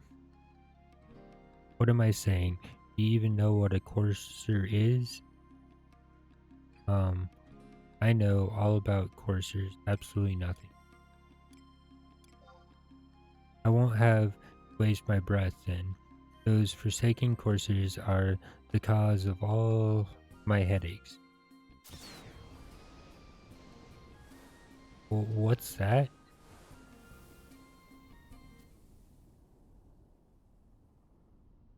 Uh,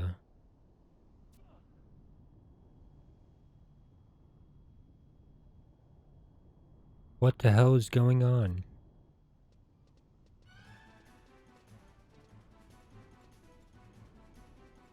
Motib,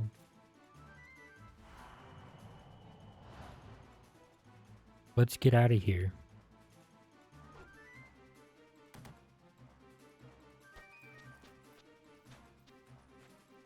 We won't let you escape after them.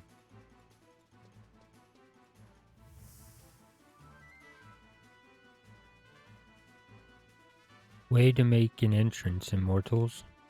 While we'd love to stay and keep you company, I'm afraid we've got some business to take care of. If you'll excuse us.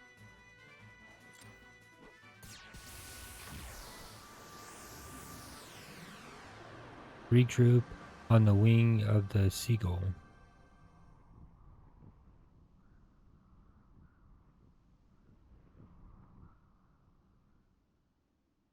Damn Koltada and his seagull FFXI. I apologize, sir. Yes, well, don't just stand there. After them, before they go too far. Yes, sir.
Damn.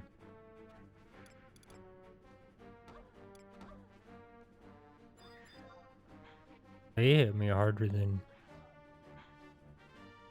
I'll come back.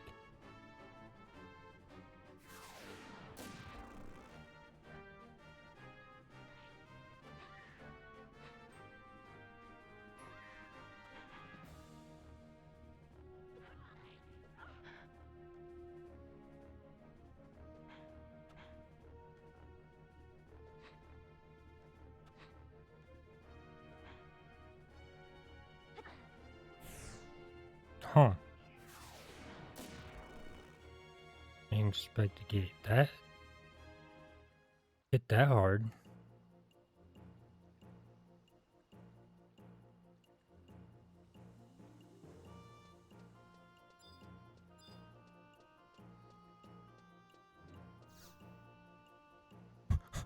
That's crazy.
Huh.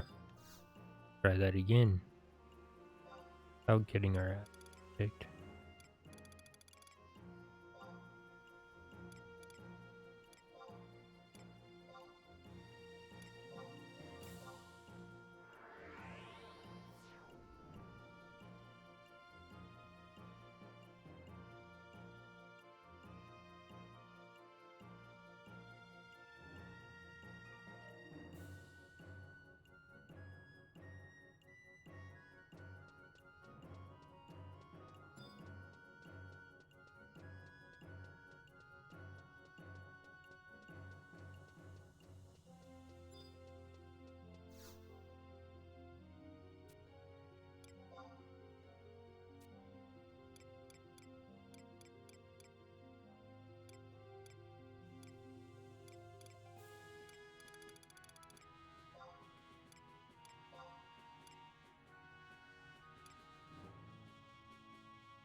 I have no idea where it's going.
me a while.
Mhm.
Okay.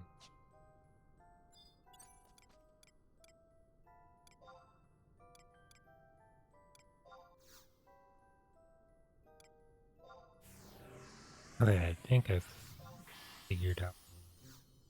Ah, finally.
I went through the wrong door. What happened?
There we go. Now we're at the right. Finally.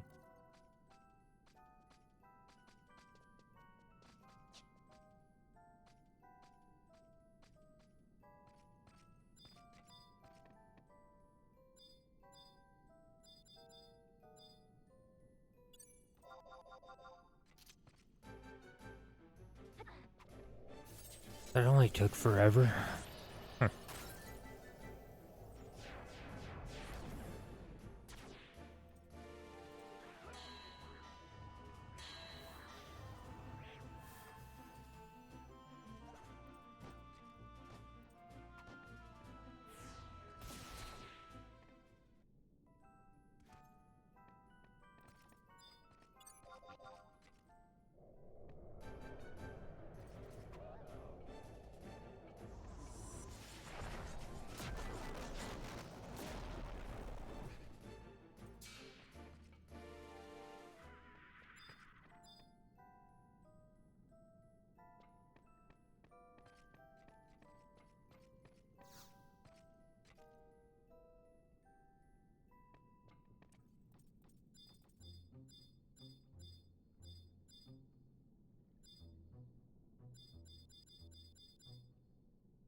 Huh.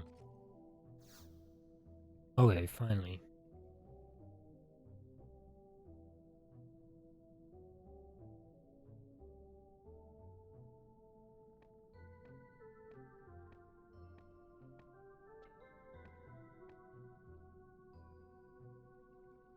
Brother, you're alright. What's it? What are you doing here? You're a mercenary or an adventurer. Why did you help my brother? I apologize. The important thing is that you did help out. Thank you. Woo. This is the first time I've seen a real courser. You look even cooler than I imagined. You need to go home. Dad must be worried sick about you. No way. I'm gonna become a courser. What? What's a kid doing here, Motub? He's my little brother. Who's the scary old lady?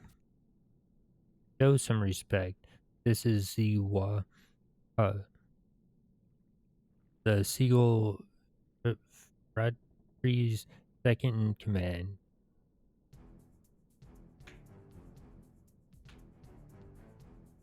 Nice to meet you. I want to become a courser too. Hey, Zuiha, the guy on the wall, that was Quickfire Voltada, right? I know about him. He's the captain of the Seagull Tree. Wow, that last flash bomb was so scary, I'm still seeing spots.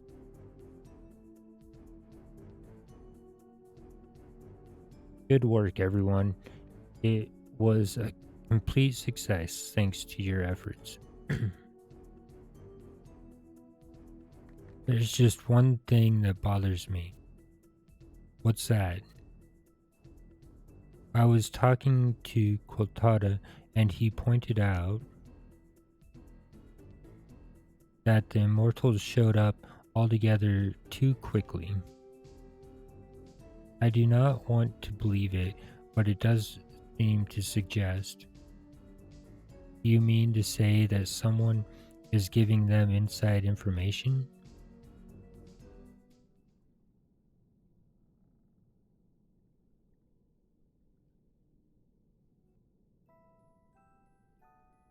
Meriziwaha. The immortals are setting out to Mammoth. Are you certain, Golwam? Yes, my lady, beyond the shadow of a doubt.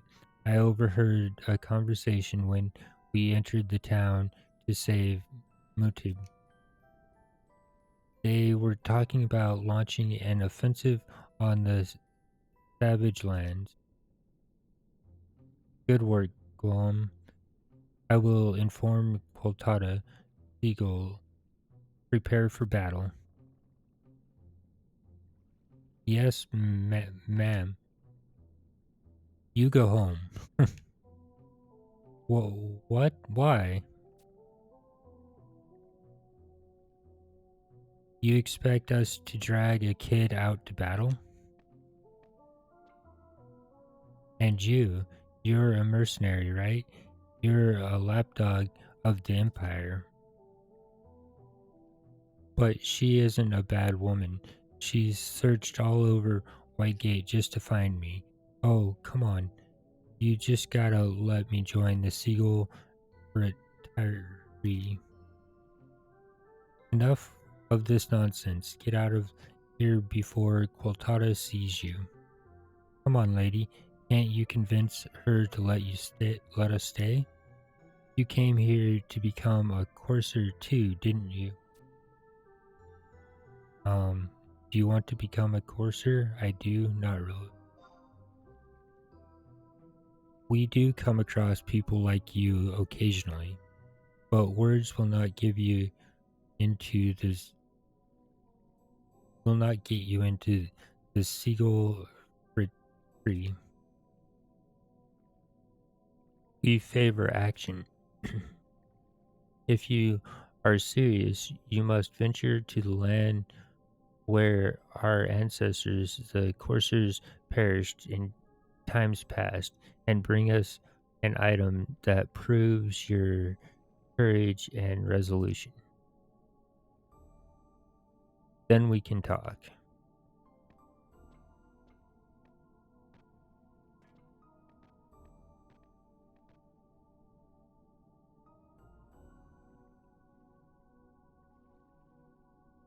Wasud, are you serious about becoming a courser? Of course. Father's going to get angry with me all over again. But so be it. Anyway, you must first pass Suiha's test. The coursers are a free assembly. Race and status mean nothing here. The only thing that matters is strength of will. As long as you can prove your courage and resolution, they're sure to accept you as one of us. The land where the coursers perished, I think she may be referring to as Kalaka Cove. This is your test. I can't help you out, but I can wish you the best of luck, was it? Thanks.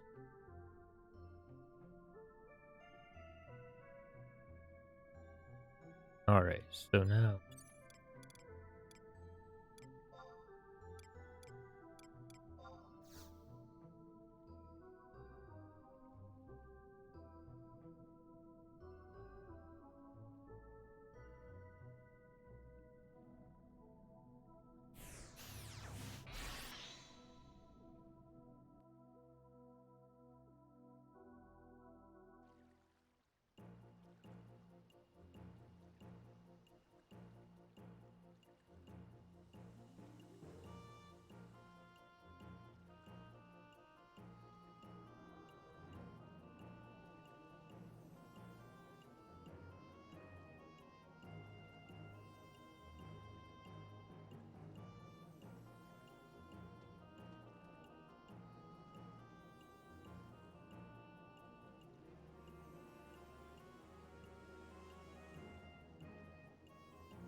Alright.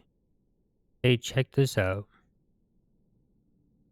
When I become a courser, I can go look for what to all by myself when he decides to run off again. Huh, what was that?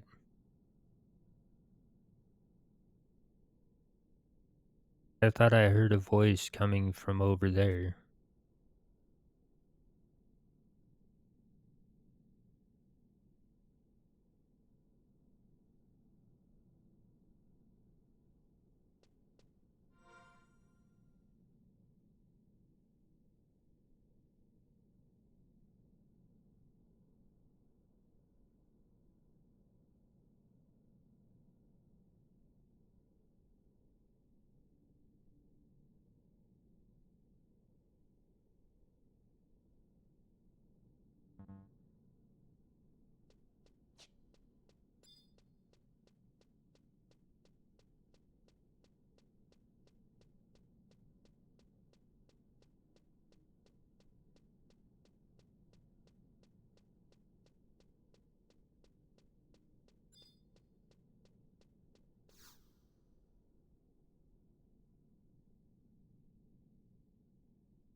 Hey, that Galka looks just like the guy in the seal tree. Wait a minute. That guy with him. It's an Imperial soldier from Whitegate. I think that Galka is the one who has been leaking information about the red tree. Come on, let's go get them and turn them into Voltada.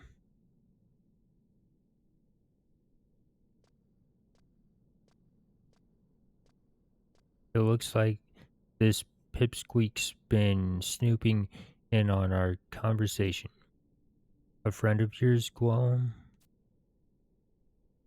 Well, this kid is the brother of one of the coursers, and the woman with him is apparently an adventurer.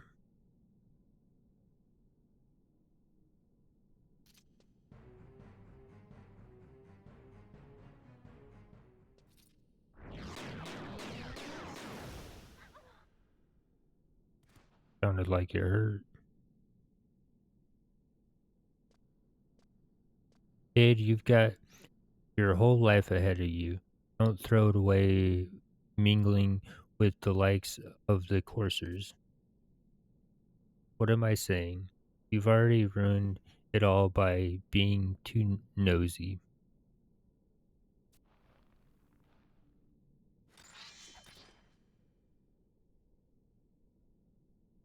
Your life is going to be cut short here either way. There's no point in resisting. You'll be able to meet your brother soon. The coursers are already headed into a trap. Thanks to the false information I gave them, the Seagull Fraternity is a lost cause. You're a bad man. Why would you do such a thing? I used to be a Pastor sea pirate. I've got no obligation or empathy for the coursers. I just go where my nose or profit leads me. That's enough talk.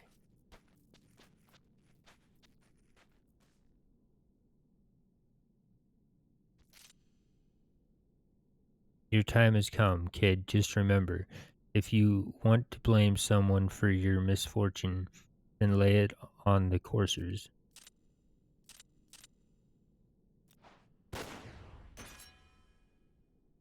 What the hell?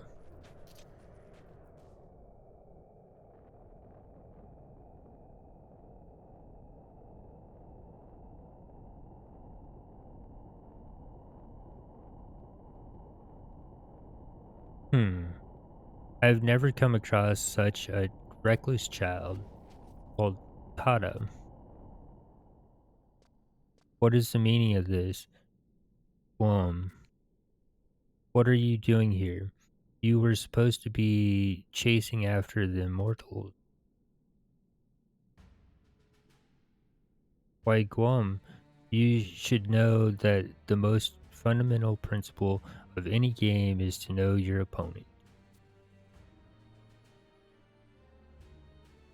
I don't know how much skill this gentleman has promised you, but your greed doesn't say much for the pirates of the Bestor. Why you? Oh, I wouldn't move if I were you. You see, I set explosives around you while you were bragging about your exploits. All I have to do is ignite the fuse with a blast from my gun and boom, it's over. How the hell did you? Better luck next time.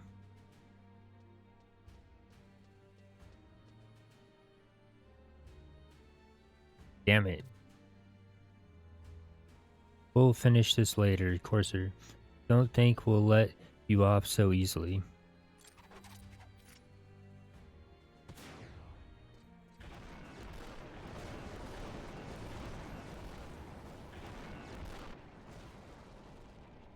You're going to let them get away. That's fine, I didn't come to fight them anyway.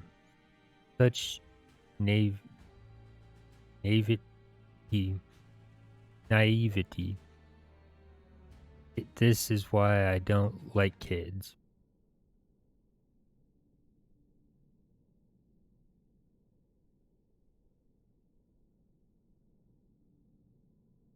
Oh yeah, I almost forgot.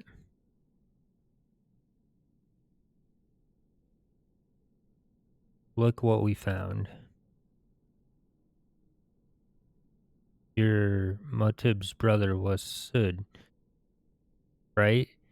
And this lady here, an adventurer, correct? Excellent work, both of you.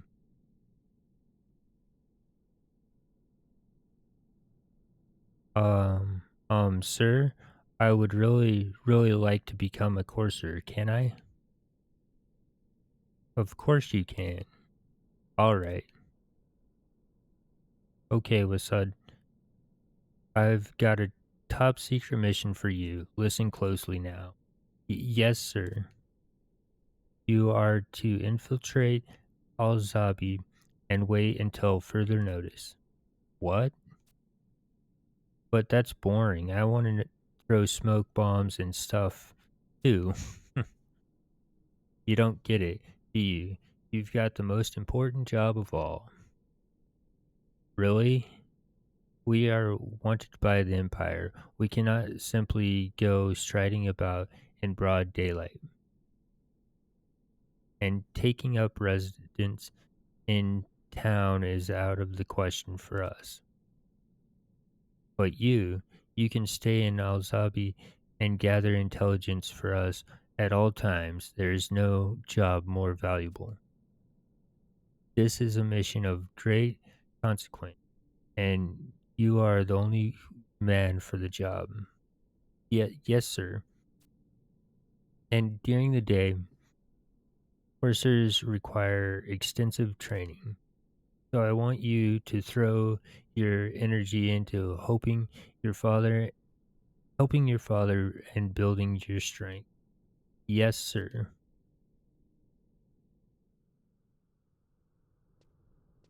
Now for you, adventurer from the Middlelands, and now a mercenary of the Empire. Still, there is something different about you. I am opposed. Well, Tata, have we not already seen the effects of admitting outsiders? You cannot say that for everyone. So I'm going to go with my intuition in this case. Can you not feel the workings of providence? Oh, yes, please accept this. With this, no one will doubt that you are a courser. There's there are no mere dice. Sometimes you'll find that there's nothing better than entrusting your fate to Lady Luck. This courser die only holds answers for you. However, there are other dice that are very different. Find them. Only then will you understand the true spirit of the courser. Practice and grow strong. I look forward to seeing what becomes of you. Will I hit the jackpot or end up with snake eyes? I feel I've finally found a risk worth taking.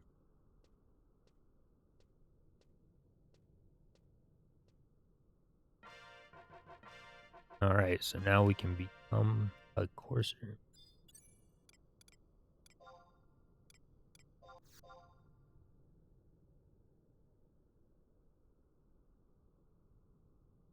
Yeah, well, right now I'm just on. Sorry, I was um reading that stuff. So right now I'm just unlocking the jobs that we have left. I think Blue Mage will be job level.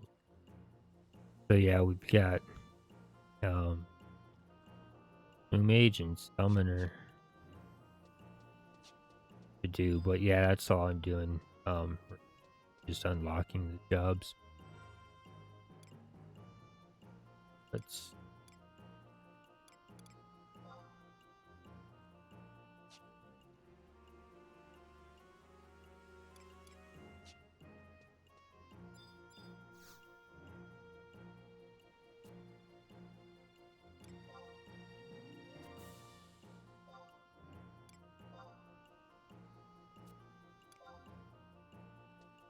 so I believe Blue Mage will be the next one to go. Or I think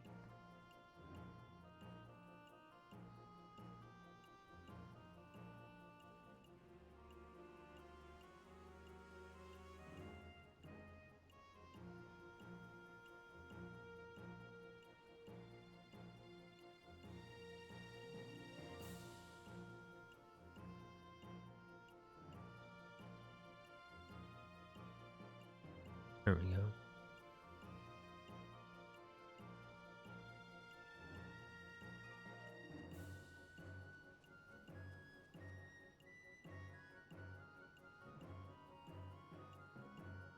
So yeah, Blue Mage, um,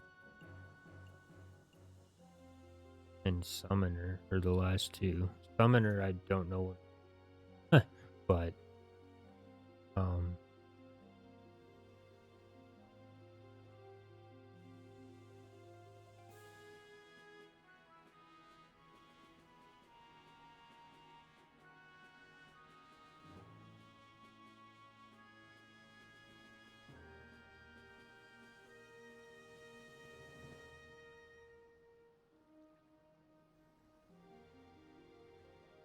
but yeah, that's all this episode will really be is unlocking jobs that we needed to unlock.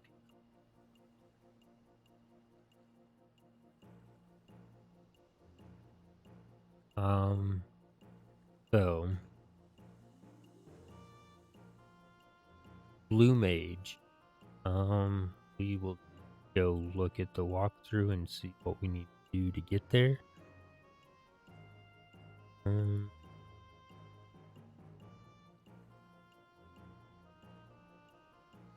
so an empty vessel. An empty vessel. Required fame is Oregon fame level unknown. Level restriction level 30 plus. Starting NPC is Weud, Oregon Whitegate J10. Pack is None. Title: Bearer of the Mark of Zok. Repeatable? No. Description: There is a rare treasure in the Middlelands that Woe needs someone to obtain for him. So the previous quest is none, and the next quest is beginnings. Requirements, multiple, see below. So rewards: Mark of Zahak, ability to become a blue mage. Alright, so the walkthrough. Speak to Woud, and he will offer to give you a divination and will ask the following questions. It is possible to not progress further in the quest. If you cannot progress, you will have the option to try again the next game day. Below is a listing of questions and answers. The answers in bold are one possible combination of correct answers. Some report answering the third option for each question works as well. So we're not going to read all these. We're just going to skip. If you progress through the questions, Woad will not progress the quest until at least one game day later. Zoning at least once. Agree to help, answering that his words have moved you to action. Wood will then ask for one item using the following clues. So, the treasure I would have you seek is a pinch of golden sand. It is said to glow with light of the sun and be found only on a certain sunsand Velcrum Dunes, H9. Treasure I would have you seek is a jewel. It is said to glow with a bluish tint and be found near the bank of a certain river. Siren's Tear, Northern Gusterberg. Treasure I would have you seek is a precious stone. It is said to be as red as blood and found in the land of geysers. Dangrif Stone, Dangrif Wadi. Talk to him then. Trade him the item and he will tell you go to Ottawa subtrain. Enter the subtrain at I7 and in Flute Thickets and process to and proceed to the platform at H9 for a cutscene. During the cutscene, choose to take his hand to continue. The VW warp is the fastest shortcut to this location. Keep the requested item in your inventory. You won't get the cutscene at the pond if you don't have the item on you.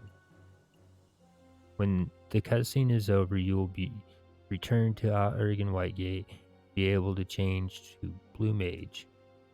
So, notes: Sunsand is the only requested item that can be purchased at the auction house under other myths. Alright, so we find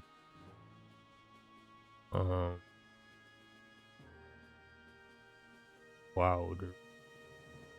Huh. And so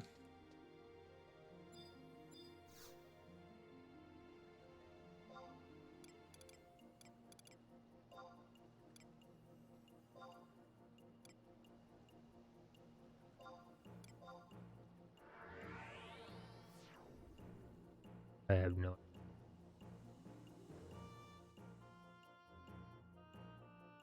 Oh, Jake.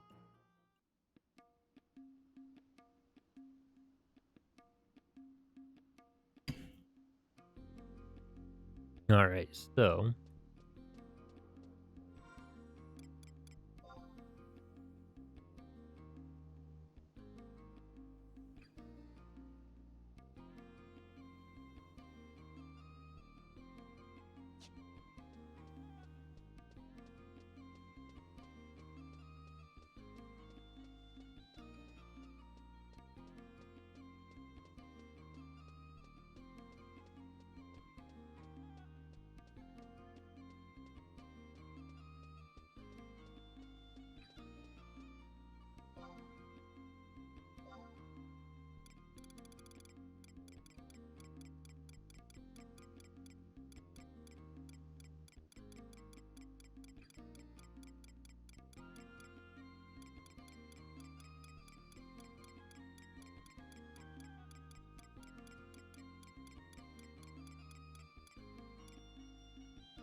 All right, so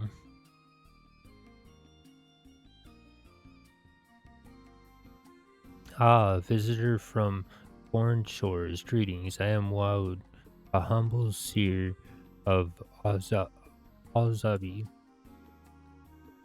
I divine from your appearance that you hail from the western continent, a place no we here know as the Middlelands, an adventurer, yes? The empire of Ergen recruits mercenaries on a grand scale as she does all things. Our meager city has become a scurrying infill of activity. But you did not come to hear simple gossip. Destiny brought you to me, and it is of destiny I shall speak. I require less coin from adventurers for my divinations, considering their uncertain employment. Um, Gaze on fate's tempestry. Gaze away, I weave my own Most excellent. I shall now proceed to ask you several questions. My divinations follow a somewhat unorthodox process. Answer truthfully, and all shall be revealed. What is destiny? Um, One forges for oneself.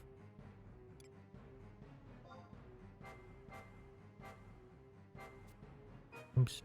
Um, does the accomplishment of a goal require sacrifice and hardship?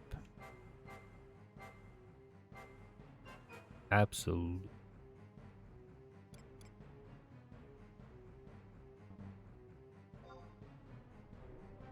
You hold in your hand a forbidden scroll, reading, it will bring you untold wisdom, but cost all that you own. Um, so burn the scroll.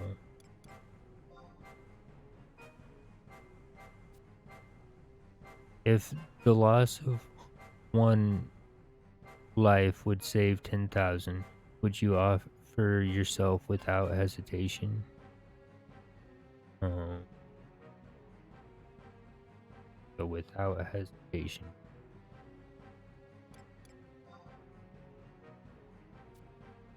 Would you choose a tumultuous life where fame or fortune were attainable, or a tranquil life where both were forever beyond your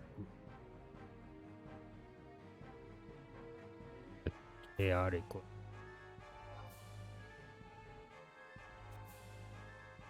You stand on the principle between life and death. Would you choose to live life as a beast if it would save you from falling into the shadowy abyss of the underworld?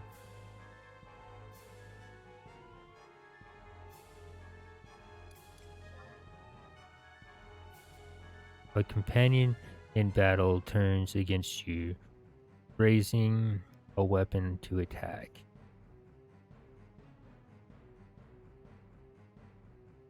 Cut him down.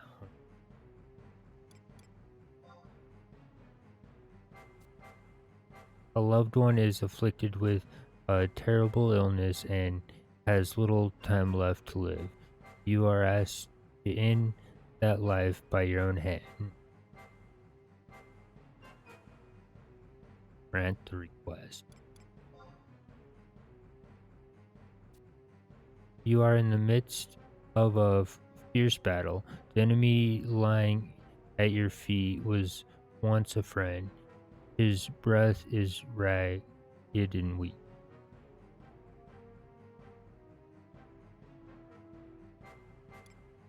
and his pain. The superior to whom you owe a great debt orders you to act in a way that violates your sense of justice.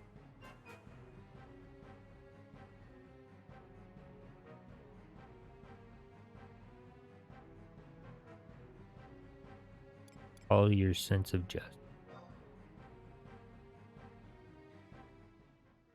Thank you for your patience. The answers you have provided will be most helpful in my divination. Let us look upon what has been revealed.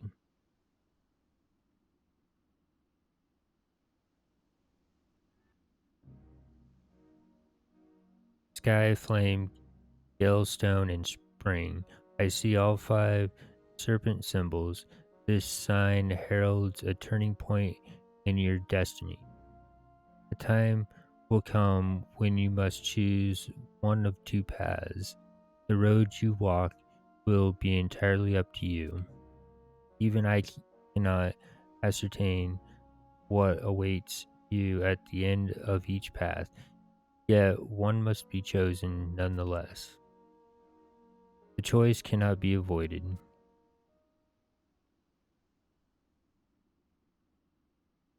My divination is at an end. Have I unsettled you? Ah ha ha ha.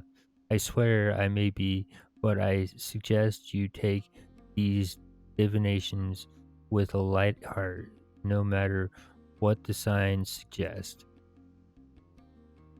Should a sign prove to be the gentle push that was needed, then consider it a blessing. Now comes the matter of payment. I am told that an object of incredible rarity can be found in the Middlelands. Would you consider bringing me this prize in place of common coin? To be truthful, the one who wishes to gaze upon this object is my own bedridden mother. A final wish from a curious old lady. Do not concern yourself with haste. My dear mother clings to life with surprising ferocity.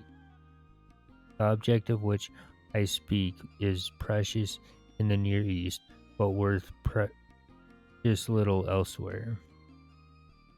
The treasure I would have you seek is a pinch of golden sand. It is said to glow with the light of the sun and be found only on a certain beach. The discovery of this object is apparently made easier under very particular conditions, but I am not sufficiently familiar with the geography of your continent to even know where to start. I cannot provide you with the name of this treasure, but perhaps with your knowledge. My apologies, you do not need to hear the woes of some street corner fortune teller. In fact, I shall not ask payment of you this day, and please forget my unreasonable request. May fortune smile upon you. Okay. So now we've got to wait a game day and come back to it. And then trade him the fence.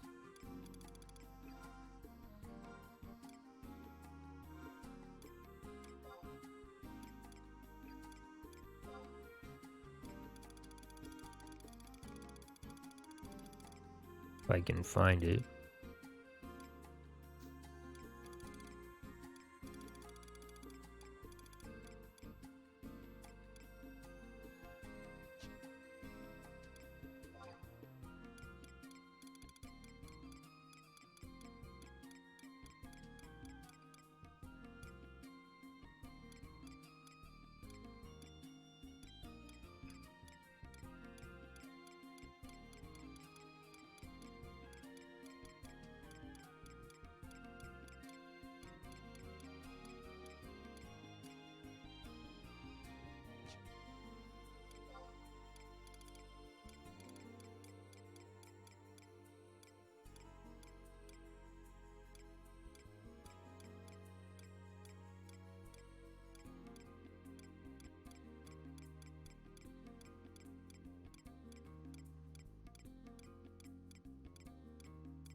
Hmm. Much crap.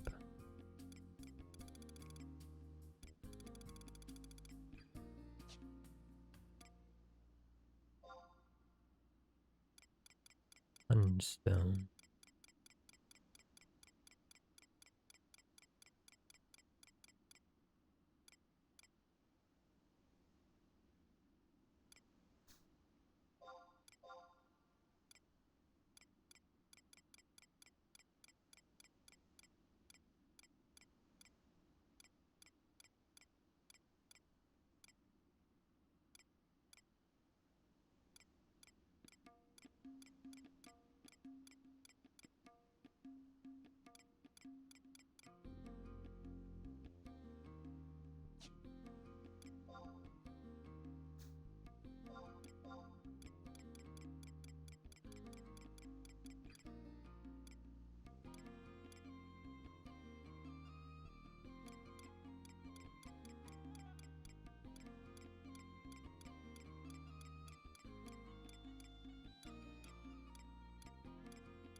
I picked it up the other day.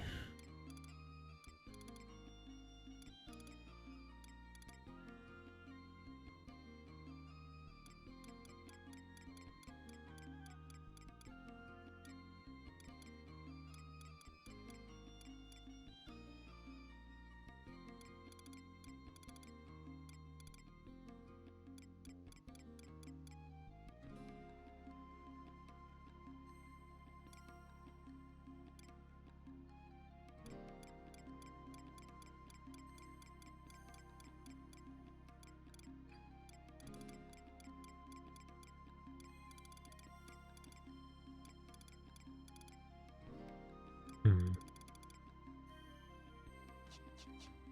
Back and we can get another one.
Nice.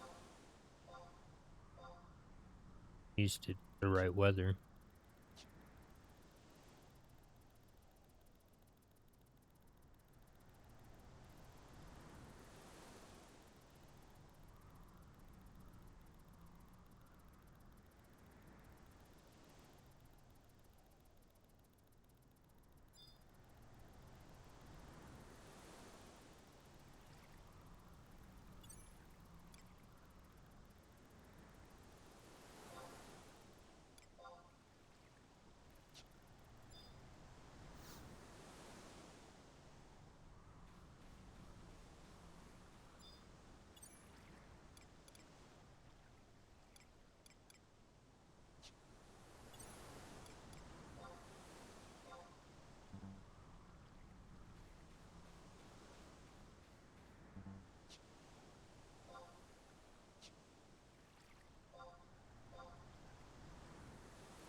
You you have returned. I hope you have forgotten our previous exchange. My words were hastily and ill considered.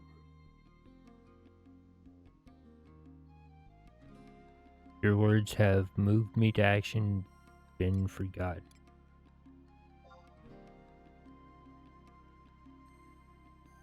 Are you sure of this? A thousand blessings on your house.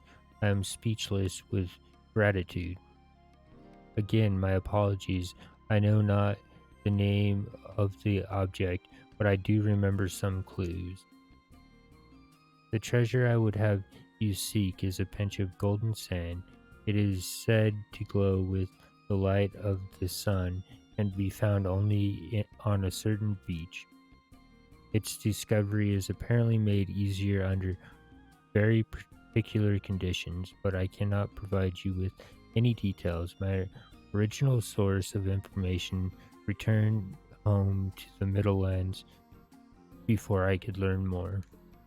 But with your knowledge of that continent, you may have a chance. May the winds of fortitude guide you.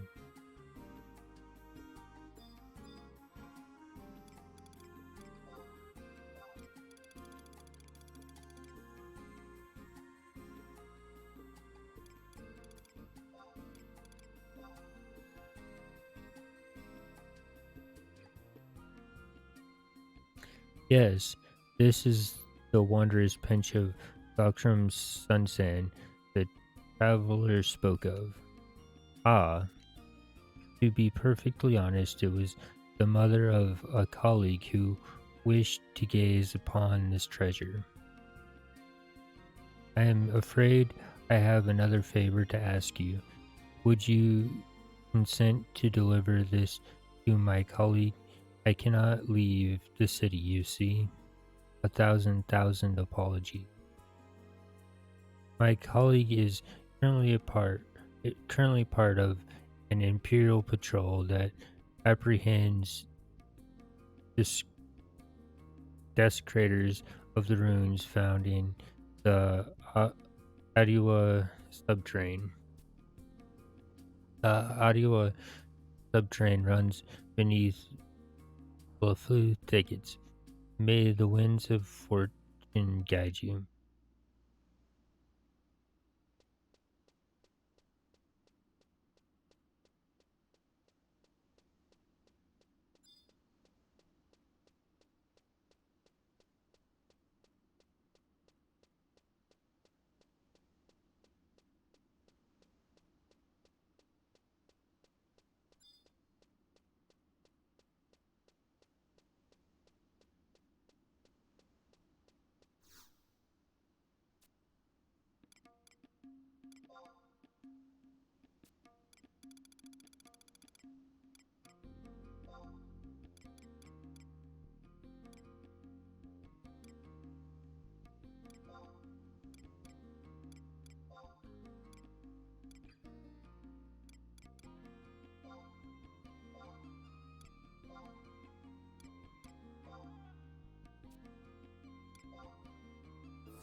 Ah, the new potential. Yes, I am yes the foe of the immortals.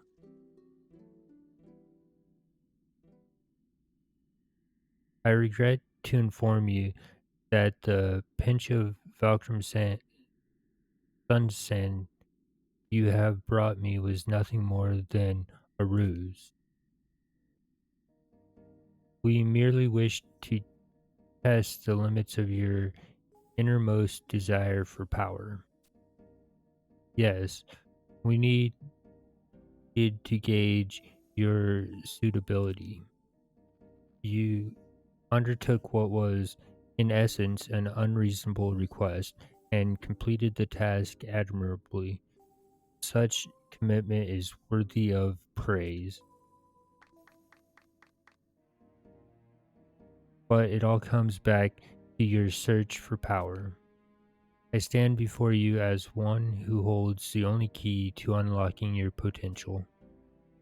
Naturally, this power comes at a price. Something precious will be lost to you, though you may not even notice it is missing. If you are willing to pay the price, if you truly desire the power that a blue mage wields,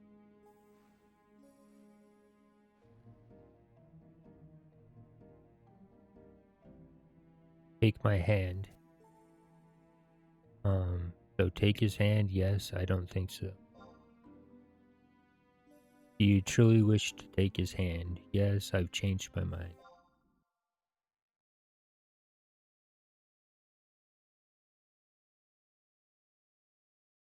Your life now belongs to the Empress and the Empire. The potential is ready for your inspection. Her cobalt levels were very low, and I was afraid this would be another failure, but she somehow clawed her way back from the edge of death. Hmm. Her answers were not entirely truthful. You were the one who transplanted this. This loathsome Ariman lens. Hold your tongues, she awakens.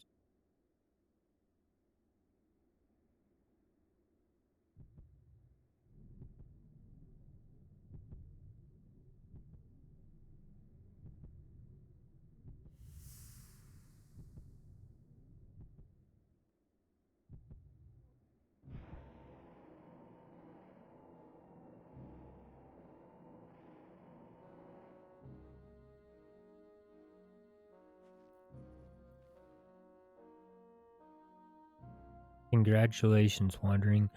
Welcome to the ranks of the Blue Mages. However, at this moment you are but an empty vessel, a base creature, weaker than the most ordinary mortal. A blue mage must wrest her strength and vitality from her enemies. Show me your hunger for unrivaled power. This is the only guidance I shall give you.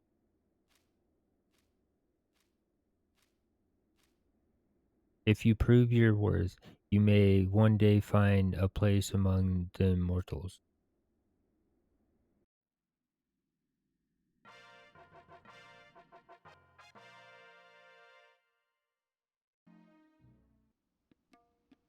All right.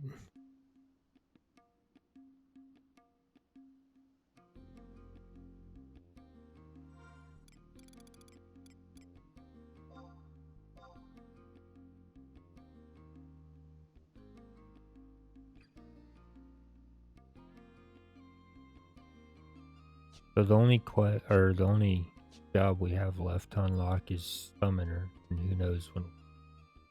I only need one color, and it's red. and apparently it's like the rarest to get. So eventually we'll find it, but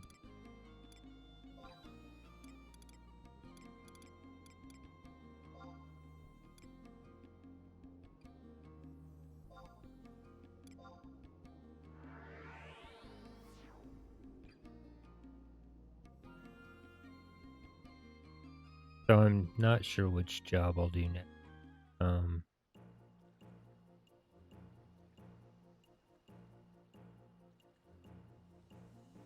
I might do gym.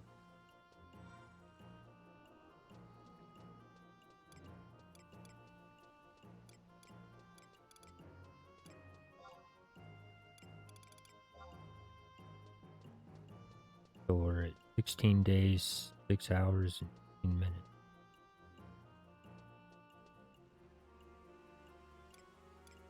So, that gets all the jobs that we can unlock.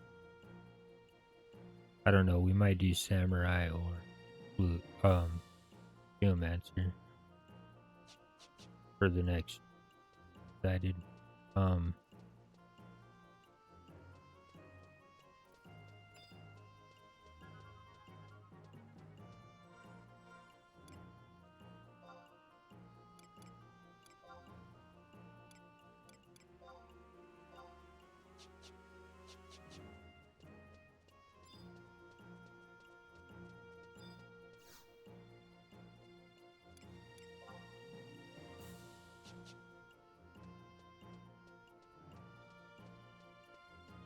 anyway, I'm gonna take a break now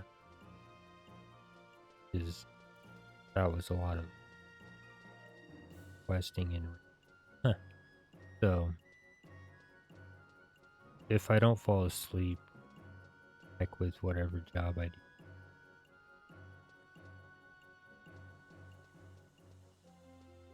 a little bit.